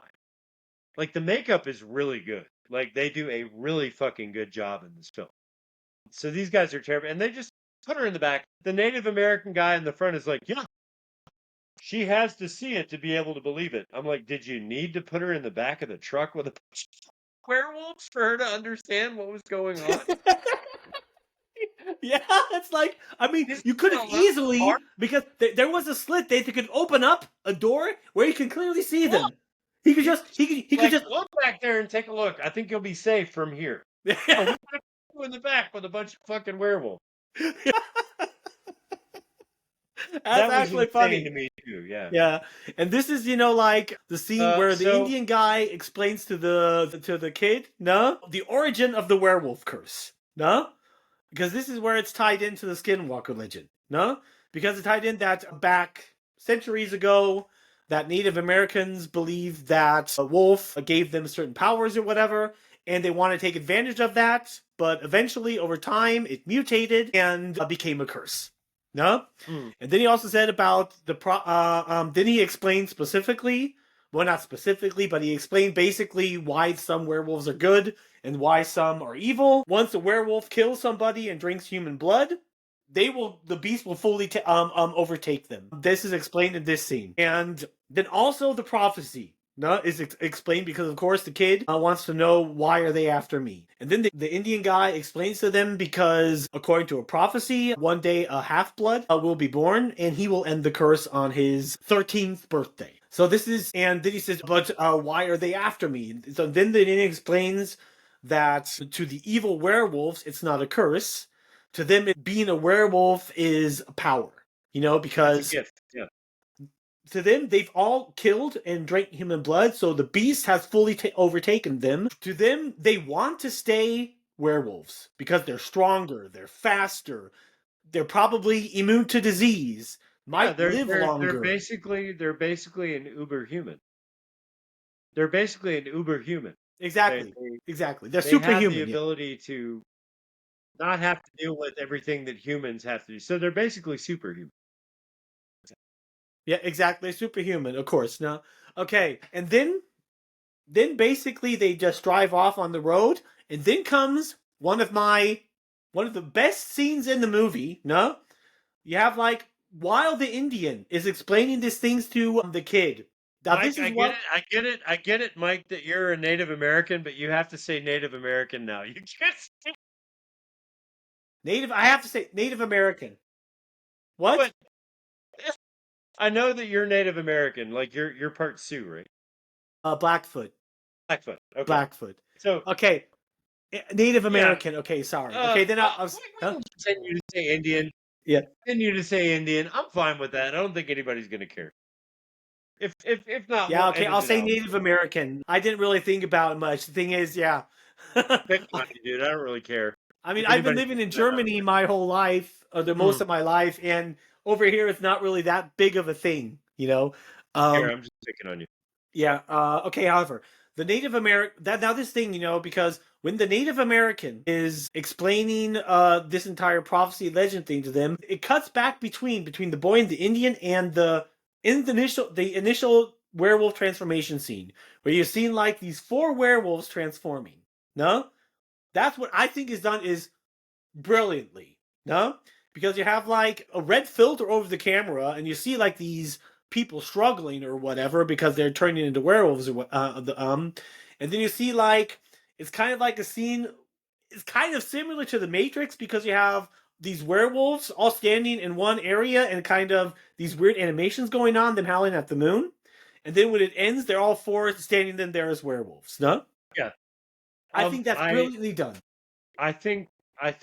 This scene, if you had a budget that wasn't there to do the kind of things that you did in American Werewolf in London or the original Werewolf series, these guys kill it. If you're a werewolf fan and you watch this movie, you're not going to have a problem with the transformation sequence. Absolutely not. There's no CGI, none. But it is layered with a red filter, just like you said. And there's kind of I'm not really sure how they did it. If I think about it, and I think about graphic design and movie effects, I still have no idea how they did it, but they did really well. Like it is not overwhelming to where you're like, oh my God, that is awesome how they did that. But it's effective. And they did a really good job with it. So anybody who watches this movie, watch the transformation sequence and just think about what you would want to see in a werewolf movie. For me, this is perfect. Yeah, it's job. perfect. No complaints about the transformation process. Absolutely they not. flip back and forth from scene to scene, from werewolf to werewolf, but it's done really tastefully. It's done well to where it's creepy. Yeah. So kudos to the film for that. Absolutely. Yeah. Absolutely. Then it cuts to the bar scene. No? Remember the bar scene? Because this is now like shortly after they drove around with the car. It cuts down to a bar. I have thoughts about the bar scene. I have thoughts about the bar scene, but I'll let you keep going, and then I'll talk about it later. No, but that's the point where we are now. We're at the bar scene, man. No, I know, but say what you're gonna say, and then I'll go into it. Okay, because this I think is okay. You come here into the bar scene. You have like this bar, and there are people in doing whatever, and they have like these two guys. No, here comes the scene where they. I don't want to say the word, but they definitely get too near to a girl. No. I'll say it. I don't give a fuck, dude. I'm American as fuck. So okay, yeah, okay. What you've got is this fucking Midwestern bar scene, right? Where it's your typical kind of empty pub with like some pool tables or whatever, and there's a woman in there who's a good-looking woman, and she's playing pool, and of course, automatically, these two guys in the bar want to rape her, and that's what happens. They're just like, "Hey, baby, you're looking kind of hot. Let me get up on there." Yeah, that's assholes. exactly what happens. They try to rape her. What they don't know is that the female werewolf is also in the bar. Yeah. That's what's cool about it. Big mistake. Yeah. Big fucking mistake for these guys, right? So these two pretty big guys, they're not tiny. Like they overtake this woman and they've got her on the pool table and they're about to rape her. And then you see the back of the female werewolf who's sitting at the bar, and she just kind of turns around. And you're like, oh shit. These guys are about to die. Yeah, because it's funny. And it's fucking awesome. It's awesome. That's because he's like they see her up front on the other side of the room, and they're like, hey, I don't remember what he says, but some dick thing they say like, hey, baby, you want a piece of this or something? Yeah, you want something like that. And then you hear her scratching on the bar, and that's when you know, okay, it's the female werewolf. And that's what's actually kind of pretty fucking hilarious, that it's the female werewolf that takes out these guys, no? Because she just, like Matt says, she turns around, and they see like, what the fuck is this? And she literally just jumps halfway through the room, onto the pool table, and just instantly slaps the one guy's head off. Yeah, dude, it's a great fucking scene. And kudos to the director, because this was, choreography-wise and cinematography-wise, this was done so well. Because it's a PG-13 film. So it's very visceral and very violent. But also not to the point to where you see blood sprayed everywhere or anything like that. Yeah. It's very tastefully done, but it's also very powerful. The scene is fantastic. Like I think that scene right there was probably one of my most favorite scenes in the movie. Absolutely. Yeah. Awesome. Absolutely awesome. And then of course, you have like the other guy, but he starts running away. And then he is stopped by Lenny Kravitz. No? Yeah. That is now a werewolf. Yes. No? Bad eye Lenny Kravitz. Okay. Yeah, werewolf Lenny Kravitz. However, then werewolf Lenny Kravitz does this werewolf ground thing, then he steps back against the window, and then the other werewolf, just comes smashing through the window and just pulls him out and starts biting him in the neck and just slaughtering him. Yeah, it's kind of that RoboCop scene where you see this arm come out of the wall and just grab the guy and then rip him out. Like, like out of nowhere. And then basically everybody in the bar gets eaten. Everybody, including the woman that was about to get raped. And she gets eaten too. Like, everybody's eaten. Yeah, because this is the funny thing, because then after that, you see like Varric, coming just radioing through the front door, and a guy wants to run out. He just literally grabs him with one hand, picks him over his body, and just then throws him halfway through the room. No? That's like, I mean, that scene alone is just fucking awesome. You know, just he picks up with one hand and goes, whoom, no? And then you have like, okay, of course, then you have like the girl that was almost going to be raped, no? She's like cowering in the corner. What the fuck is going on? And then you see Varric, walking up towards her. For her life. This scene, I was like, oh man, why does she have to die? They killed her anyway, but Yeah, I was like, yeah. oh, why does she have to die? The poor girl almost got raped, and now she's gonna get eaten by a worm. Yeah. I mean, yeah. She's merciless in this film. Merciless. Yeah, it's merciless. I mean, to a certain degree, they at that point, for that woman to make it out of there alive, they would have had to take a big stretch, in my opinion. Because this is like, because they have like, these are like, excuse me? No, go ahead. Okay, because you clearly see what Varric did, that these werewolves in werewolf form have super strength, no? Yeah. And so you have like, I don't know how many, these are like 3 or 4 guys that these werewolves already took out very easily, no? Right. So to have this one woman survive this somehow, I personally think would have been very, very unlikely. Yeah, it is. I mean, you need werewolves to be werewolves. But this is also my issue with this entire thing too, because I mean, we'll get into it later because there's more to the film, but you know that these werewolves kind of know what's going on. Like their human brain is still intact. So you think they probably wouldn't kill that woman, but they do anyway. Wow, that kind of goes against the main bad guy's thing towards the end, because he turns out to be a good person. But he still murders this poor woman who yeah, no, not necessarily, but that's a different thing. Now, the thing is, I wouldn't say that it goes against this, because the evil werewolves, no? They are going to see in people nothing else but cattle, food, no? Right. Yeah. They're not, these werewolves are not going to look at people and see them as equals, or even, they're probably not going to even to accept them as people. No? These werewolves, in a later scene you're going to see, because something Varric says, they clearly look down on humans and see them as inferior. So, yeah. So clearly, I personally, the way these werewolves are set up, even though they are I still have blood on my arm from last night. Matt, look at my arms. I still have half of my fucking makeup still on my arms. I think I'm still a little green too. Yeah. So, like I said, that part didn't bother me, because speed us along here, because I kind of have to speed us along here a little bit, because like we're already almost at 2 hours. Okay. But yeah.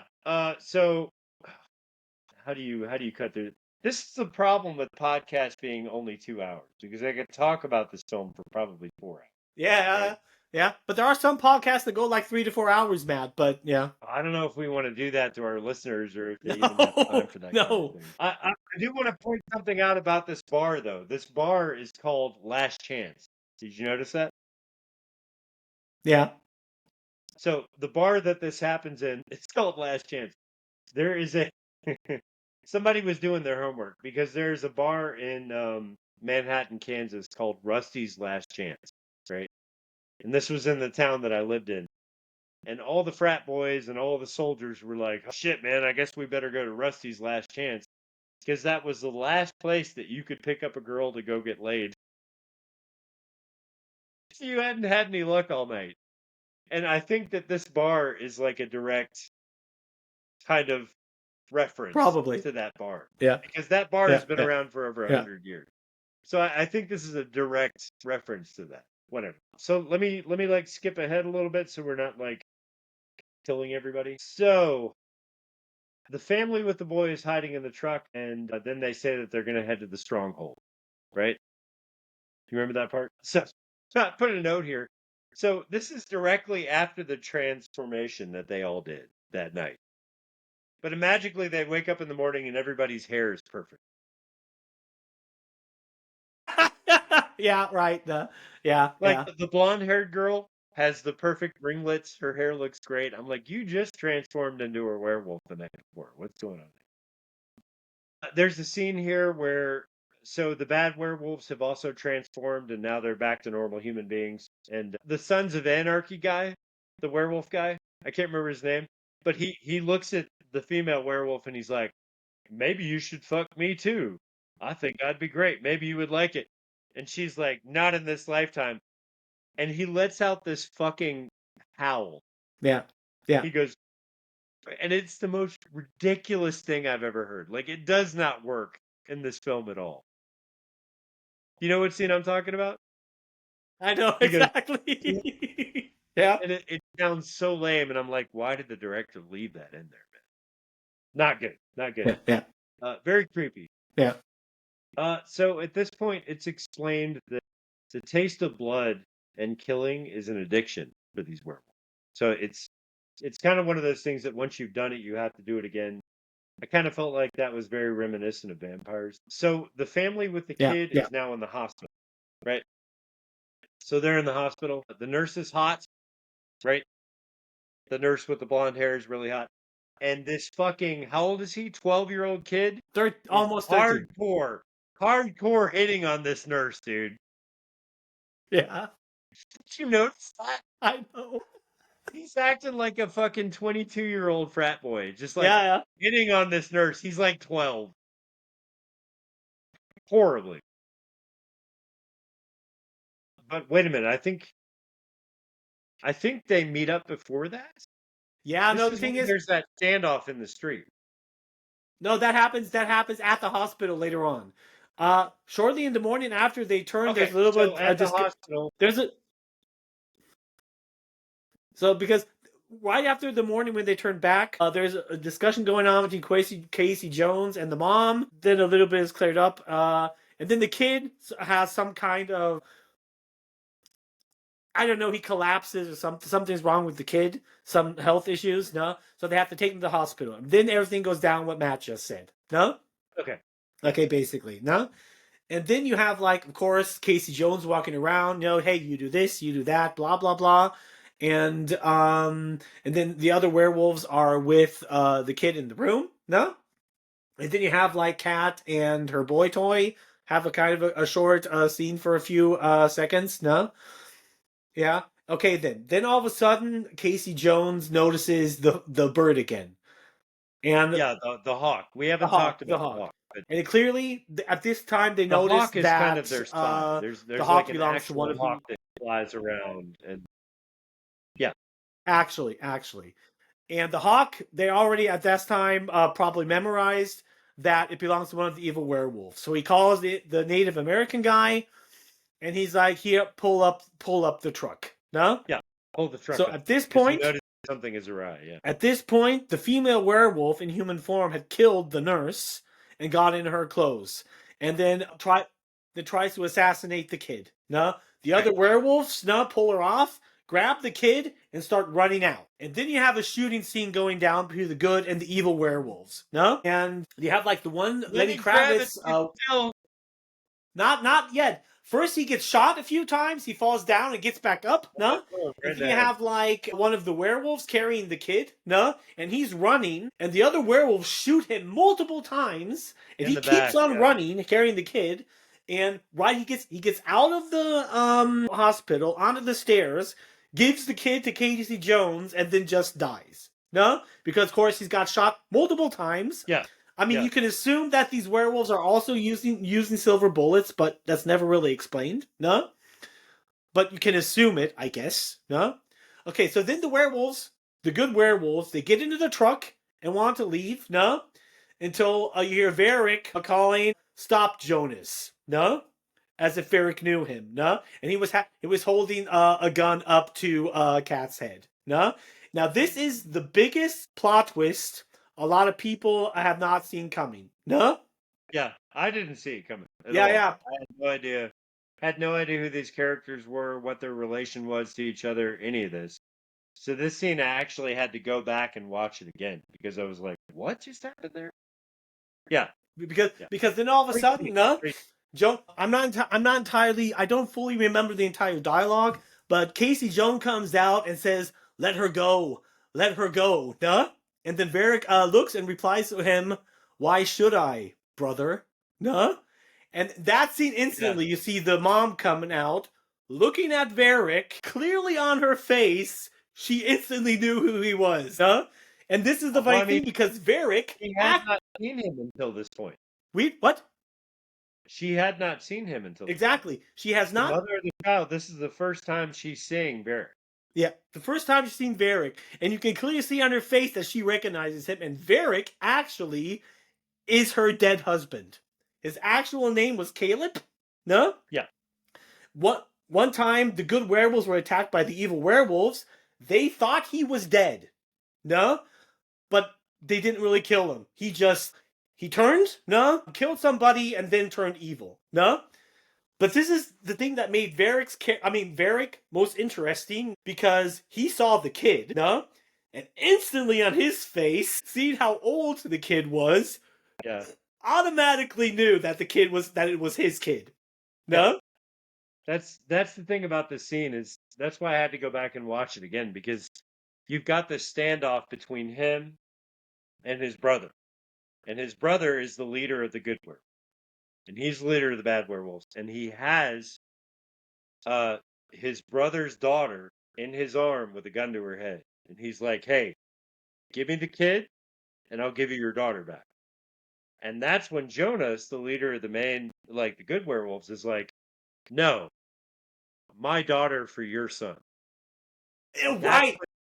And that's when everything clicks. That it clicks with the mother of the child. She's like, wait a minute. That's my ex-husband. That's my husband. This is his child. Right? And so now everybody realizes that this is now a family thing. This is no longer like good werewolves versus bad werewolves. This is a family dilemma, the whole thing. Yeah. Family dilemma. And the viewer doesn't realize that until this point. Up until now, we've only thought that this was a good faction and a bad faction. Exactly. Family thing, right? Yeah. And that makes the stakes that much higher. And kudos to the director and the writer for that, because if you can make an emotional connection between two factions, you've automatically made the stakes higher. And they did a really good job with that. And so when this happens, the police start pulling up. And at that point, both factions decide, hey, we need to scatter because the police are here. So the bad faction takes off with Kat, which is Jonas's daughter, and the good faction takes off with the kid, right? And so they go two different directions, and they go to hideout. But great scene. One of my favorite scenes in the movie. They did that so well. The writing is great. The acting is fantastic in these scenes. I have no complaints. Like, I really want to rip this movie apart. I've had all the time, the entire time, wanting to make fun of some things, but I can't because the writing is so good. It is great. It is great. But yeah, the thing is, it is absolutely great. This scene is one of the best ones, no? Specifically when Varric is holding Kat, and he's like, I don't want this to end. No? Why should I want to be? Why should I want to be human? Sick, full of fear. Oh yeah, that dialogue is great. Weak, sick, no? Scared, I'm better than that. Yeah, that scene is amazing. No? Yeah. But the only thing I think is stupid is because now this is what kind of makes it ridiculous. This is one of my biggest criticism of the story has. Now, you can see these fractions of werewolves probably know each other. And there's probably not very many of them. So let's say a few hundred, maybe 1,000. Him being gone for 13 years, nobody noticing it, is my opinion pretty fucking stupid. Yeah, I thought the same thing. But because the thing is, the other werewolves that were killed in the beginning, kind of were friends with the good werewolves that we're talking to now. When Vera came down the stairs, she instantly knew who he was. So they knew what he looked like. So, I mean, there's no way, there's absolutely no way the other werewolves did not know that he was still alive. I know. I mean, this is one of those things with films and writing where I can kind of do the suspension of disbelief thing to where Yeah, there's maybe something in there that could have happened to where they didn't know what the guy looked like, and I'm fine with that. Like, I can easily brush that aside and be like, okay, I'm gonna enjoy the movie and not worry about this part. But you're absolutely right. Yeah, You're yeah, but absolutely yeah, right. thing is, I They mean, would have known even who he was. even is I'm still, I mean, just like you, it's something I can push aside because everything else in this movie is just so great. No, exactly. Then you have like a chorus of them driving, the good werewolves driving away, and then the bad werewolves having their own conversation, because now, okay, they know that the kid they want to kill is Varric's son. No, and then they're like, then one, the I don't know, Sons of Anarchy guy is like, the kid has to die, blah blah blah, and then Varric is like, I know, and then I don't give a shit. He says, this kid has no father, and I have no son. No, so he's like fully in. Fuck it, I'm gonna kill him anyway. No, even though even though he is fully turned evil, he still kind of thinks about it for a second. So like even when they fully go evil, no, a certain fraction of their personality stays intact. No? Yeah. That is what that scene show you, because you could clearly see how Varric at that in this moment struggled with that. No? So to a very, very small fraction, his former personality was intact, but only a very, very small portion of it. No? Right. Yeah. So then of course, then they discuss what they're gonna do with Kat. No? Then you only of course see a Varric just cutting off her leashes. And it's clearly what they're gonna do. They're just gonna let her turn. No? Because this is where they set up a trap for them, because they just let Kat turn. And in the next morning, you think they're just gonna let her turn, right? That's the idea. Like, you think, I kind of know what these guys are up to, they're gonna let her turn. Whatever. Turns out, as we go on a little bit further, they didn't just let her turn, they actually fed her. So now she's fully turned into that werewolf. But you don't find that out until a little bit later. yeah, exactly, because they feed her, no, so she drinks blood, no, and then they tie her up in an obvious point, no, where she could be found, no, right, and of course, knowing that her boy toy is going to come looking for her. Boyfriend goes and looks for her. Of course, after he's been told not to, because it'll give up the position of where they're at. Yeah, this is what makes this guy a total fucking dumbass. Fucking dweeb. A complete. I mean, of course, he wants to save his girlfriend. It's understandable, but the thing is, this guy knows all he has to do is hold out for one more fucking day. Then this kid is going to end the werewolf curse, and he's going to get his girlfriend back. Right. Because the thing is, what's obvious, they probably all should have known that she's going to turn, no, is probably going to kill somebody, and is going to be gone. No? Right. These guys, oh, Harry, oh, sorry, but I have one of the shitheads now coming up here. No? Okay. Okay, however, so okay, Boy Toy goes and saves Cat. What? Ferret break. What, Matt? Ferret break. You had a ferret invade your territory. Ferret break, exactly. A ferret break, yeah. For you guys who don't know, Mike has an apartment full of ferrets. I've been waiting to tell the viewers this. So Mike lives in an apartment with how many ferrets do you have? 4. So Mike has 4 ferrets. I spent the night over at Mike's house one night. We watched, I think it was Guardians of the Galaxy or whatever. And then I slept on his couch. And I was awoken the next morning by ferrets trying to eat me alive.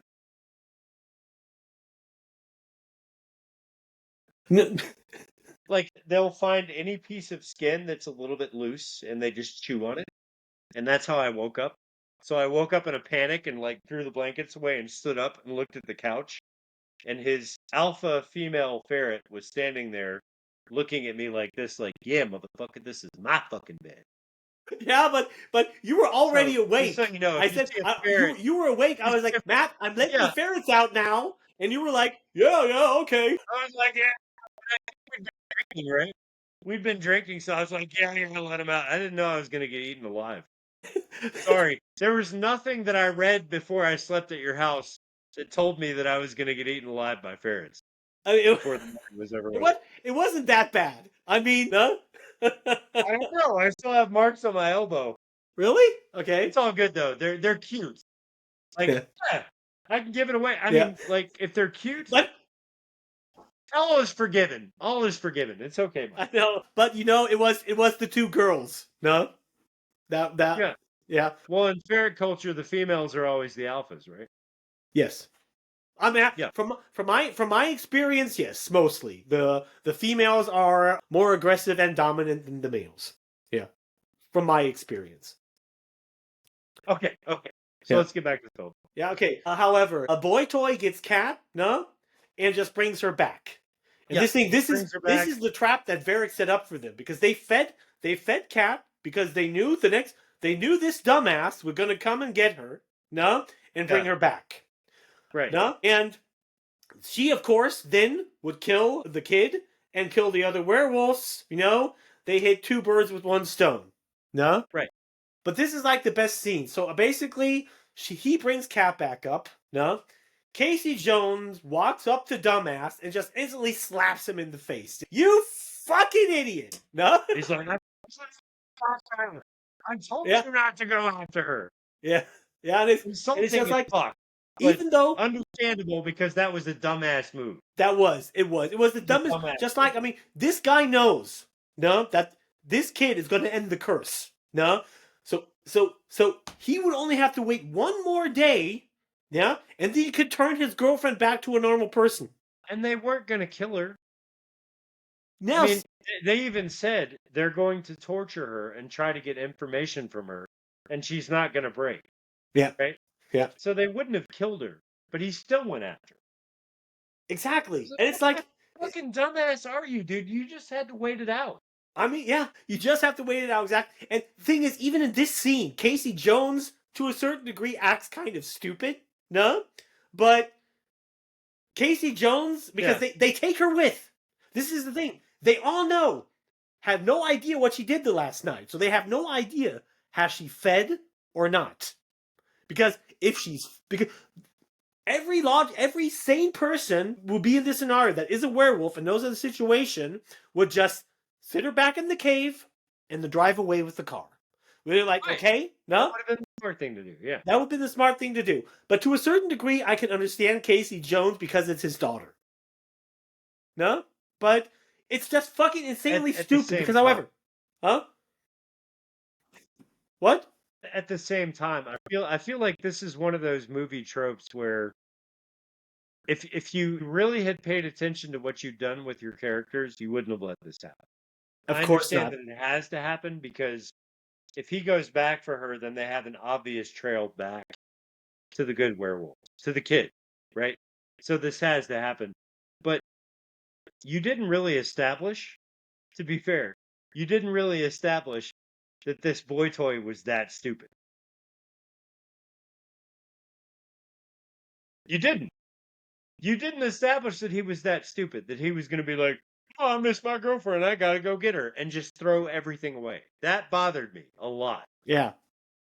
Yeah. Because anybody, like the guy is he's probably in his mid-20s. I'll give him mid-20s. So he's not that stupid. And he's been following these rules his entire life. Exactly. So there's not a good chance that he would have done that. He would have said, okay, for the greater good, I'll let this go. The guy runs back and gets his girlfriend. That bothers the shit out of me. But whatever. Yeah. Because in the beginning, she's still fully normal cat. Now, this is the interesting thing. Because in the next scene, we see how they actually fully turn evil.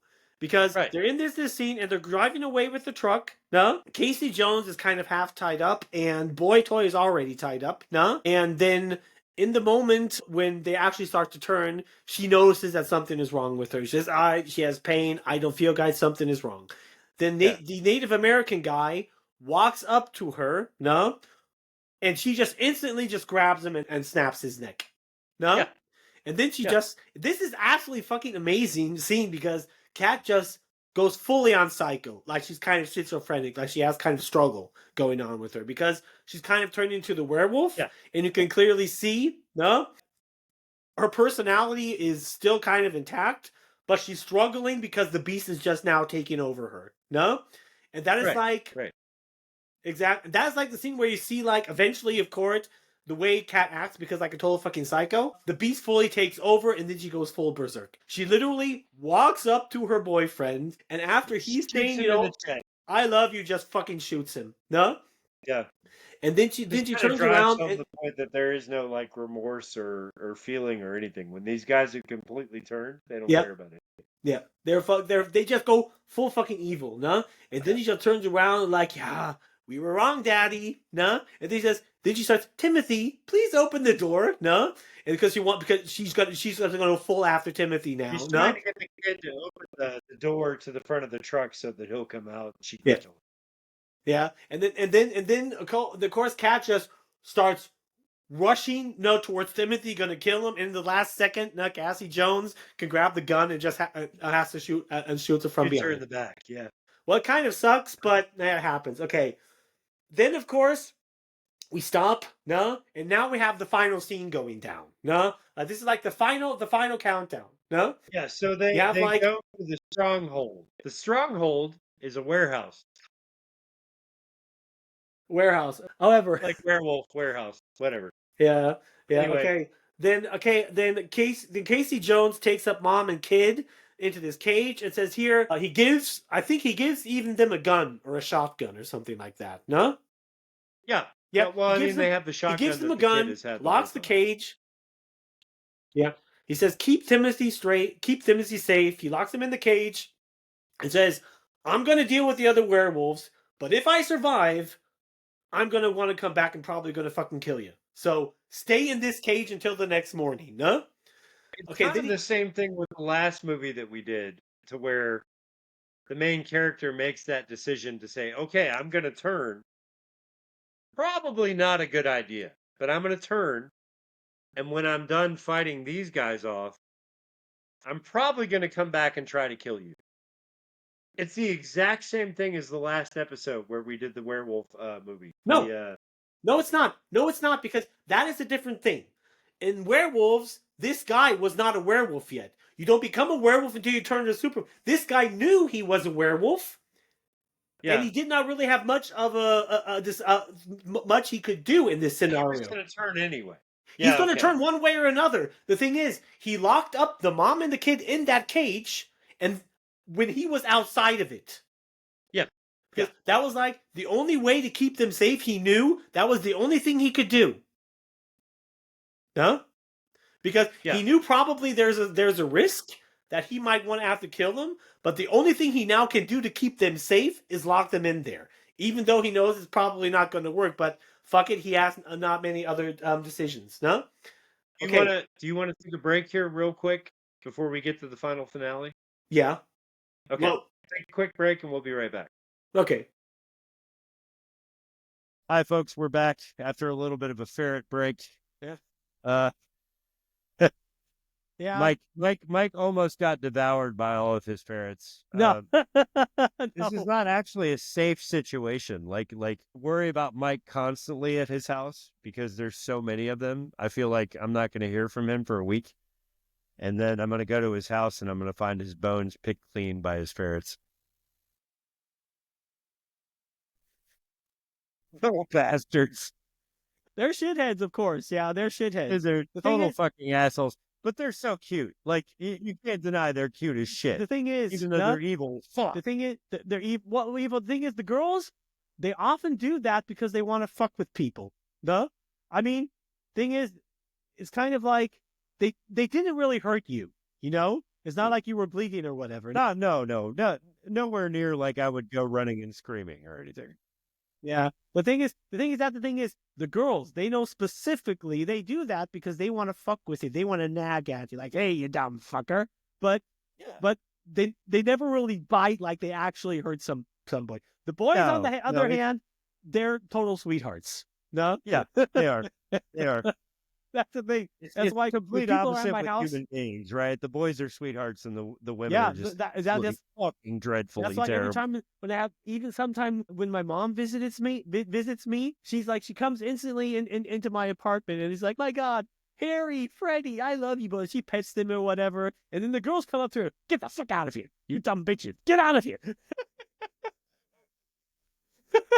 I couldn't have ferrets, man. My brother had a ferret in college, and it lived in his apartment outside.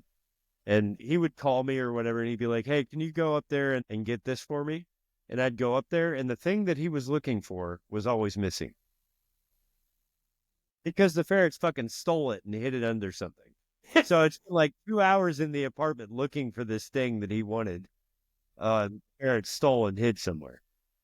Okay. We're at the part of the film where fucking ferrets. So where the mom and the kid are locked in the cage and Jonas is waiting on the other guys to show up because he wants to fight them. Right. Okay. So then you have like, okay, no, like Jonas at this time has already turned. Now he's a werewolf now.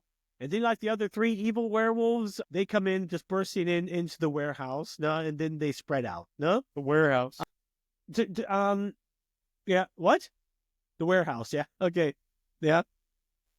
Then of course they go out as they go looking around or whatever, and then I think in the cage, some noise happened. I'm not sorry what. I think was it the mom loading the gun or some can in the cage fell down that made a noise, and the female werewolf then instantly located where the mom and the kid were. No, and something she ran towards the cage. I don't remember what it was, but it was some sound, and immediately you see the female werewolf turn around because she's the only one left, along with the main guy and the creepy biker guy from Sons of Anarchy. Yeah, right? exactly. Yeah. And I love this scene for more than one reason. So not only is the fight choreography here fantastic, it's really fucking good, but you also almost get kind of something that I haven't seen done since The Exorcist. So where there's flashes of lightning, or maybe it's lights in the warehouse. And when it flashes, you get a different view of the person's face. So the light flashes and you see a human version of them. And then when it flashes back off, you get the werewolf version. Yeah. And that happens the entire time. Right. And it's a really cool effect. And I would love to see it used more, because it might be because the makeup in this movie is so effective. Like, they really did a good job with the makeup. The creature effects are fantastic. And to see it switch like that with the lights when they blink just really creates an awesome effect, and it really gets you into the scene. And I love that.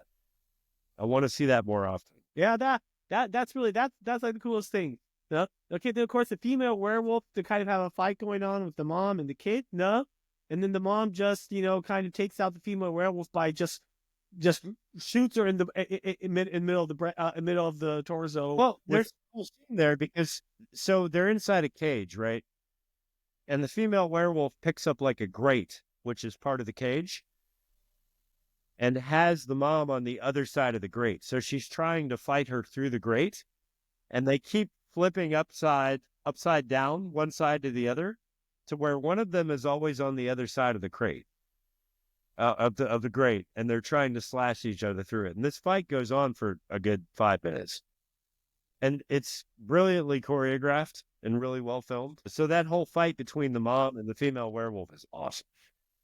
Yeah, it's awesome. It really is. And then at the end, through luck, the mom takes out the female werewolf. She stands right in front of her and just blows her away with a shotgun. And I mean, I'm just going to assume that these weapons are loaded with silver bullets because of what was. You have to. You have to. Because, they kill the werewolves instantly. Yeah. It's never explained. But you have to. But I'm curious how you would explain in the beginning that these werewolves are weak to silver. So you automatically have to assume that all of these werewolves fill their guns with silver bullets. No? But whatever. Then they go on. You have to, but I just don't know how that would be possible. Then again, it doesn't matter. It does. The weapons are filled with silver bullets. Yeah. Okay, then you have like Jonas, and the creepy werewolf guy, kind of having a cat and mouse thing. No? Yeah. Because Jonas sets him up a few traps or whatever, and then of course because the creepy werewolf guy is obviously an idiot, walks into a trap where he gets strung up, and is kind of moveless, and then Jonas just starts slapping the shit out of him with his werewolf claws until he's basically dead. No? Yeah. Okay. Which by the way, the fight choreography here is fantastic. Yeah. It's really well done. So with a lot of these films, you see a lot of cutaways. I can't remember the name of the director, but maybe it's the guy who did Bad Boys and a couple other films. I can't remember his name right now. I'll remember it later, but he'll do a fight scene to where there's a scene and then it cuts away and then it comes back and then it cuts away. So you don't really see what's going on. This fight is in your face. The camera is always on the two werewolves and you get the full fight. Like it's a full fight. It's bloody. There's a lot of slashing. There's a lot of really good choreography. The only issue I have with this is there's one scene where the creepy biker werewolf from Sons of Anarchy climbs up to the top where there's like a catwalk. And it's obviously CGI because they couldn't really have him climb this pillar all the way up to the top. So they did it with CGI, and I really wish they had. I really wish they had because it looks like shit. It looks like shit. And it I don't know, it takes you immediately out of the scene, and I really wish they hadn't done that because there were other ways that you could have done that to make it work. Even if you put like a cable on the guy and had it pull him up to where he looked like he was climbing, it would have been better than what they did. This is the only scene in the movie that's done in CGI where I'm like, fuck. Why did they do that? Like, you could have done this multiple other ways and it would have been believable, but it took me immediately out of the scene. And it was such a great scene. The fight scene's there. It's going. It's really violent. The choreography is great. And then all of a sudden you got this fucking CGI werewolf climbing up the spiral. Yeah. The fuck, dude. But whatever, dude. So, yeah, whatever. The creepy biker guy climbs up and he gets killed. He gets knocked down on his back and he's dead. So then you've got the fight between Jonas and the main bad guy. And it's a great fight. Yeah, well, scene. actually, it's a great fight. Shortly before that starts, like the mom and the kid, the cage is destroyed, so they just try to get out of there. Then they're stopped by Varric. No? And then you have like the typical, they try to appeal to his human self. No? Yeah, Like, this happens in every werewolf film, right? No, but We established that. have you Is it true? noticed that? Have you noticed? Of course. In this Now I movie- do. Now I do. Yes. No.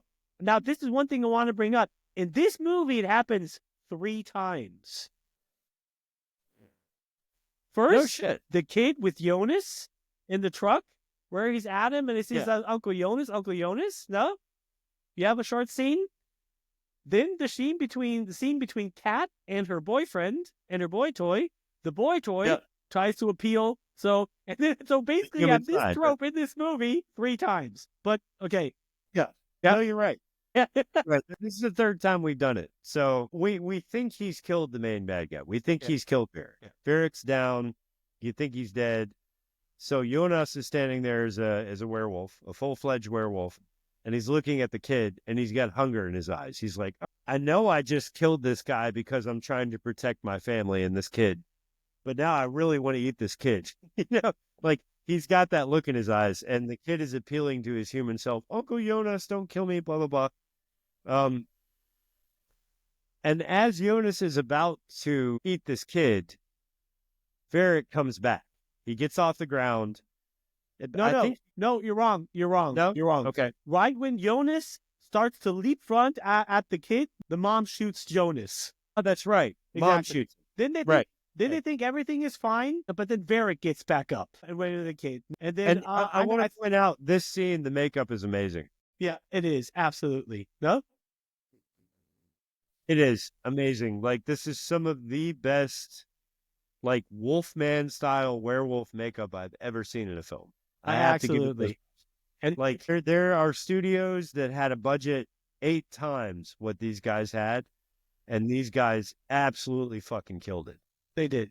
Killed it. The Yeah. makeup is amazing. Yeah. And this scene really showcases it. Right. That's absolutely. He's standing there over the kid, and he's like, I don't know, you're my son, but I want to eat you at the same time. Like, you Yeah. can see all of that in his face. And it's portrayed very well. Like, really well. I was really, absolutely. really happy about the scene. Yeah. Now the thing is, of course, somehow Varric took out the mom. I'm not sure how. No. But did you He see? splashes her across the face. Yeah, I He think something like splashes that. her across the face, and she gets knocked out for a minute or Yeah. two. Then Varric's standing in front of the kid, he's obviously going to kill him, no? Yeah. But then you have like the hour turns to midnight, and now it's the kid's 13th birthday. You actually get a clock shot where the clock turns to 12 exactly. o'clock. Yeah. And then you see, of course you see like, okay, Varric just bites into the kid. He's like, okay, the first thing. That bothered me. He bites him right in the fucking neck. I'm like, oh shit, dude, he's killing him. Yeah, exactly. And then he's like, okay, shit, the evil werewolves win. Then all of a sudden, Varric just steps back and he's like kind of like dizzy or what out. And then he just falls over the stairways and is gone. Nobody really know what happened. Then the mom and the kid, look down and see him basically just laying there on the floor. And then when they go down, they see basically Varric as he transforms back into a human during the night. So that was actually what happened when I came out, is that the boy is not actually end of the curse, is that his blood is the cure for the werewolf curse. Right. And so I didn't get that at first. I did not get that at first. I had no idea what was going on. I was like, so the werewolf bit him, so he's probably dead. But then you realize the kid is still alive and the guy has turned back into a human. I'm like, what the fuck is going on? So really, I'm not really sure it had anything to do with the fact that it had turned 12 o'clock or not. Probably not. Yeah, Probably not. I mean, plot story-wise, I absolutely agree with you on that. Yeah. But it turning to 12 o'clock thing was just, I think, like the effect that they put in there. It had to be an effect because I don't think that has any bearing on the actual story at all. I also don't think so. We also find out after all this happens that people are still werewolves. Yeah. Right? Yeah. So this kid didn't actually break the curse because of a time. He broke the curse because his blood is actually the cure for the werewolf disease. Yeah. That's cool because the whole time you had the audience believing that it was a time thing. That at 12 o'clock, the werewolf curse is going to end if this kid is still alive. But that wasn't the fact. The fact is the kid's blood is actually the cure for werewolf. Exactly. Crazy twist right at the end. Brilliantly done. Yeah, really done. And this is also the thing that really shows that these werewolves, when they drink blood, they're just fully taken over by the beast, because once Varric is healed from the curse, he reverts back to his former personality when he was still married to the mom. Right. You remember that scene? Yeah. Yeah? Yeah, of course. Because it's not like he's no longer Varric, the evil werewolf leader. He reverted back to Caleb, Yeah, he turned back into a normal guy who's no longer like hell-bent on drinking blood or eating people. He's like a normal human. He's like realized the error of his ways, and now he's a father. So now he is a father to the kid and a husband to the mother. Yeah, right? Yeah, exactly. Yeah, but I wouldn't necessarily say like that he's seen the errors of his ways. The fact is, he was a werewolf. He was fully evil. With the werewolf curse gone, he just reverted back to his former personality. That's how I saw it. Okay, and then however, basically the movie ends. Because you see like the mom and Varric renting a motel room. And then Liddy. I love this scene. I love this scene, by the way. Yeah, of course. And then great scene. Because they see like somebody coming in, and the mom just instantly turns around and shoots a gun at the guy, and Varric pushes him against the door. So they're standing at the hotel desk. Yeah, there's a hotel desk, and there's a bell that they have to ring for the guy to come out to serve them, right? Yeah. In the bell, because it's a big silver bell, you can kind of see the reflection of the entire family standing behind the desk, and death shows up. So it's death. It's like the actual portrayal of death with the big black cloak and the scythe and a skeleton face, and he just appears behind them in the bell. And so she's like, "No, what the fuck?" And she turns around, grabs a gun, and points it in the guy's face. Little do we know it's Halloween, and it's a guy in a costume.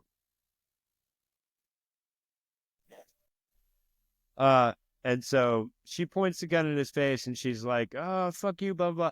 And Varric, who's now a normal human being, is like, "Hey, sorry, buddy. She's just a little bit touchy after everything that's happened. Sorry about that." The guy's obviously pissed his pants at this point. Like, the guy is scared to death. You can look at his face, and he's like, "What?" Because he's had a gun pointed right in his face. Yeah. And that's the end of the movie. No, that's not the end of the movie. No. What did it I goes- miss? Huh? What did I miss? You missed because you must have ended the movie shortly because then you see Varric and the mom and the kid taking blood from the boy and then putting the blood No, I onto remember bullets. that. Okay. And then loading him Right. into a gun. Then Right. somebody Okay, I knocks on remember the that now. door. Then somebody knocks on the door And and says, the "Hey, guy I'm here for the cure." Yeah. So then they let him in to cure him, and then the movie ends basically with the kid saying, "Well, something like it's not really how we expected it. Actually, my blood is the cure." And they said Yeah. something like, "Well, for the ones I am salvation, but for the others I'm their destruction." And Yeah. and that is the end of the movie. I have a lot of thoughts about this film. I don't feel like we really ripped this film apart like I would have loved to. Like I expected going into this film that there were going to be some really dumb things about it and I was going to hate it, but I absolutely loved it. Like I've got my my wife's mom and her friend upstairs, so they're just kind of hanging out, and I was supposed to come out and hang out with them while I was watching the film, but I was absolutely glued to the screen. Like, I absolutely fucking love this film. Like, I do too. I have no issue with this film, and the fact that I haven't seen it makes me seriously doubt my status as a horror fan.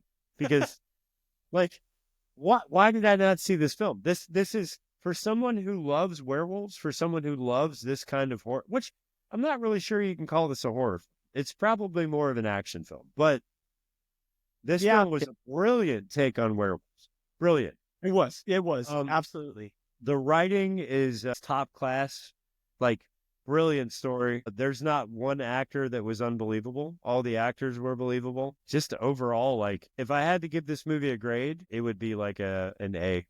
Absolutely. Brilliant film. Yeah, that's the thing is also there were I was also thinking we were gonna go into it and kind of rip it to shreds, but I mean, I thought we were just going to complain about be two assholes on the internet, but for me also, there's nothing really negative I can say about the movie. I mean, except for small shit, you know. But well, I mean, there's not even small things. I mean, there's a few things you can make fun of, like Werewolf Lenny Kravitz and Bargain Store Pee Wee Herman and that kind of stuff. But at the same time, the movie itself is great. Like I have no complaints. There's not really that much I can make fun of it. So I hope we have not bored our listeners to death with this. But if anything, you've learned that this movie is worth watching. Like, absolutely, go see it, because I think maybe in the last, I'm going to give it like 5 years. In the last 5 years, I have not seen a better werewolf film. That is true. For me, it's one of my favorite werewolf movies. Yeah.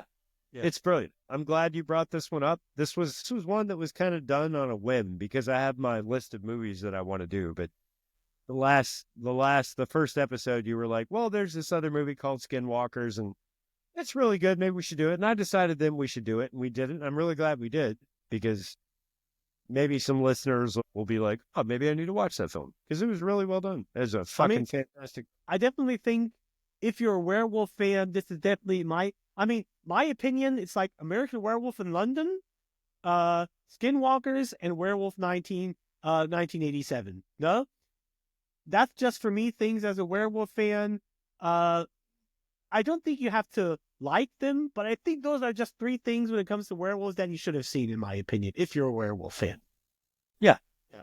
I mean, this kind of verges on different territory too, in terms of what you think about werewolves.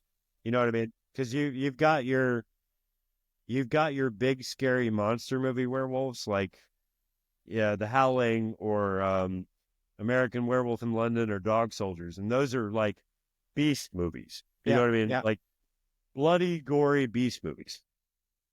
This movie actually shows kind of the human side of it, and even though it might not be in tune with the Native American storytelling part of it, it's still a very humanized version of the werewolf. Yeah, it is. Yeah. And I appreciate that. And I also appreciate the fact that the director and the people who did the special effects went out of their way to kind of lend credence to the whole Wolfman thing. Yeah. Because I don't know. Right now, it's 2025, and there's a new Wolfman movie out right now. I have not seen it. Yeah. but I'm pretty sure, as a matter of fact, I'm 99.9% sure that this movie is probably going to do a better job of the Wolfman werewolf than that film does. Yeah. It is, absolutely. Yeah. I mean, So, I've seen trailers because there's actually trailers of the werewolf transformation. No? Of the new for the Wolfman. new movie or what? Yeah, the new Wolfman. Okay. On YouTube, you can find there are trailers that show only the transformation. What is kind of odd because I do not know why you show a trailer where you see only specifically the werewolf transformation, because that's a big thing. Like if you see that up front, it's kind of like, I don't know. But however, it sucks. Well, it's kind of a tease. Like, why would you, if you're going to have a werewolf film, if the only good thing you have going for it is a transformation sequence, and you would show that in the trailer, right? That's not going to make me want to go see the film, because you just took away the main thing that I went to go see the film for. I mean, the thing is, when it comes to the Wolfman movie, I saw the transformation scene, and I do not know. This is just like, it's just awful. All I can say, you see him like grunging and I'm training whatever. You see on his hand like his joints kind of shifting or whatever, and then he's basically standing up, just like, I don't know, just looking like a guy that probably has a real bad hangover and werewolf teeth. Then howling at the moon. It's like, I mean, it's just like, Hey man, he's a drunk hillbilly. I mean, I've seen. He ain't a wolf man. I mean, the thing is, I've seen what the new Wolfman looks like because they've shown pictures of it, whatever. I mean, like, Yeah, I've seen it too. It looks ridiculous. This is not a werewolf. It just looks like some homeless guy that fucking bag lady fingers. Yeah. I don't know. You're walking around with bag lady fingers. But Matt, I think eventually we're going to do the new Wolfman movie, and we're going to have fun with that one. Oh, no. We are definitely going to do that movie, and we're going to rip it. My question is, what movie do you want to do next? God, I have so... Well, okay. I've got a few. I mean, Matt, I picked this movie, so I say you pick the next movie. Okay, so do we want to maybe steer away from werewolves this time, because we maybe need to go into something else? I mean, we've done. Okay. I mean, the problem is we've done two werewolf movies already. So I think, I mean, maybe this is supposed to be a horror podcast, not a werewolf podcast. Okay, so I've got a few. Of course, I got my favorites, and we've already got people lined up to be the guest appearances on that show to go through it with us. So I don't know, man. Maybe we should do like I don't know. I'll send you a few things over email, and you can figure it out and choose which one you want to do, because I have like 5 films that I want to do. And then we'll announce it. We'll announce it tomorrow after we release this episode, which one we're going to do. They'll get good? Yeah. Okay, cool. Yeah. All right. You got anything else you want to say? No, so far not. No, just, I mean, to all of the listeners, I'm really happy if you guys, watch this podcast again, that you came back to see 2 stupid assholes on the internet. And I'm sorry if we weren't as much shit talking as the last time, but there was just, I don't know, there wasn't much we could shit talk about the movie. Maybe if we both know we love the movie so much, maybe we shouldn't do movie episodes about it. It's okay. I think it's okay to do films that are really good. Like we're going to do Alien, we're gonna do The Thing, we're gonna do The Exorcist, and there's funny parts of those movies too that you can talk about and joke about. But if it is a good movie, I'm not gonna trash the film. You know what I mean? One movie I would like to do is The Fly and The Fly 2. No, because those are one of my 2 favorite horror movies. Well, absolutely. No? Fuck yeah. I love The Fly. I would love to do The Fly. Yeah. So here's the thing, guys. We have a Facebook page. If there's a movie that you want to see, if there's a film that you really care about, or a film that you think is absolutely fucking ridiculous, go on there and tell us what that film is. Because if you tell us and we see it and we're like, hey, you know what? Holy shit, that's a good idea. We may just do that film. So just write us and tell us. Yeah, just like you say, man. If you want to just talk about metal, dude. We're on typical social media. About some metal stuff. We'll talk about metal. Yeah, we have Spotify, YouTube. Is there anything you guys want us to talk about? Metal, music, movies, whatever. just write it down in the comments, and we'll. Yeah. I mean, I'm in retirement, dude. I'm just gonna go through comments like crazy. I got I'm time. unfortunately I'll not. fucking I write. still have to work. Yeah, well, I'll let this asshole work, and I'll go through the comments. Yeah. Anyway, so thank you guys. This is the Moonjuice Metal Horror Podcast, and we'll see you guys in the next episode. This is Matt. See you later. Yeah. Well, so see you next episode. Bye, guys.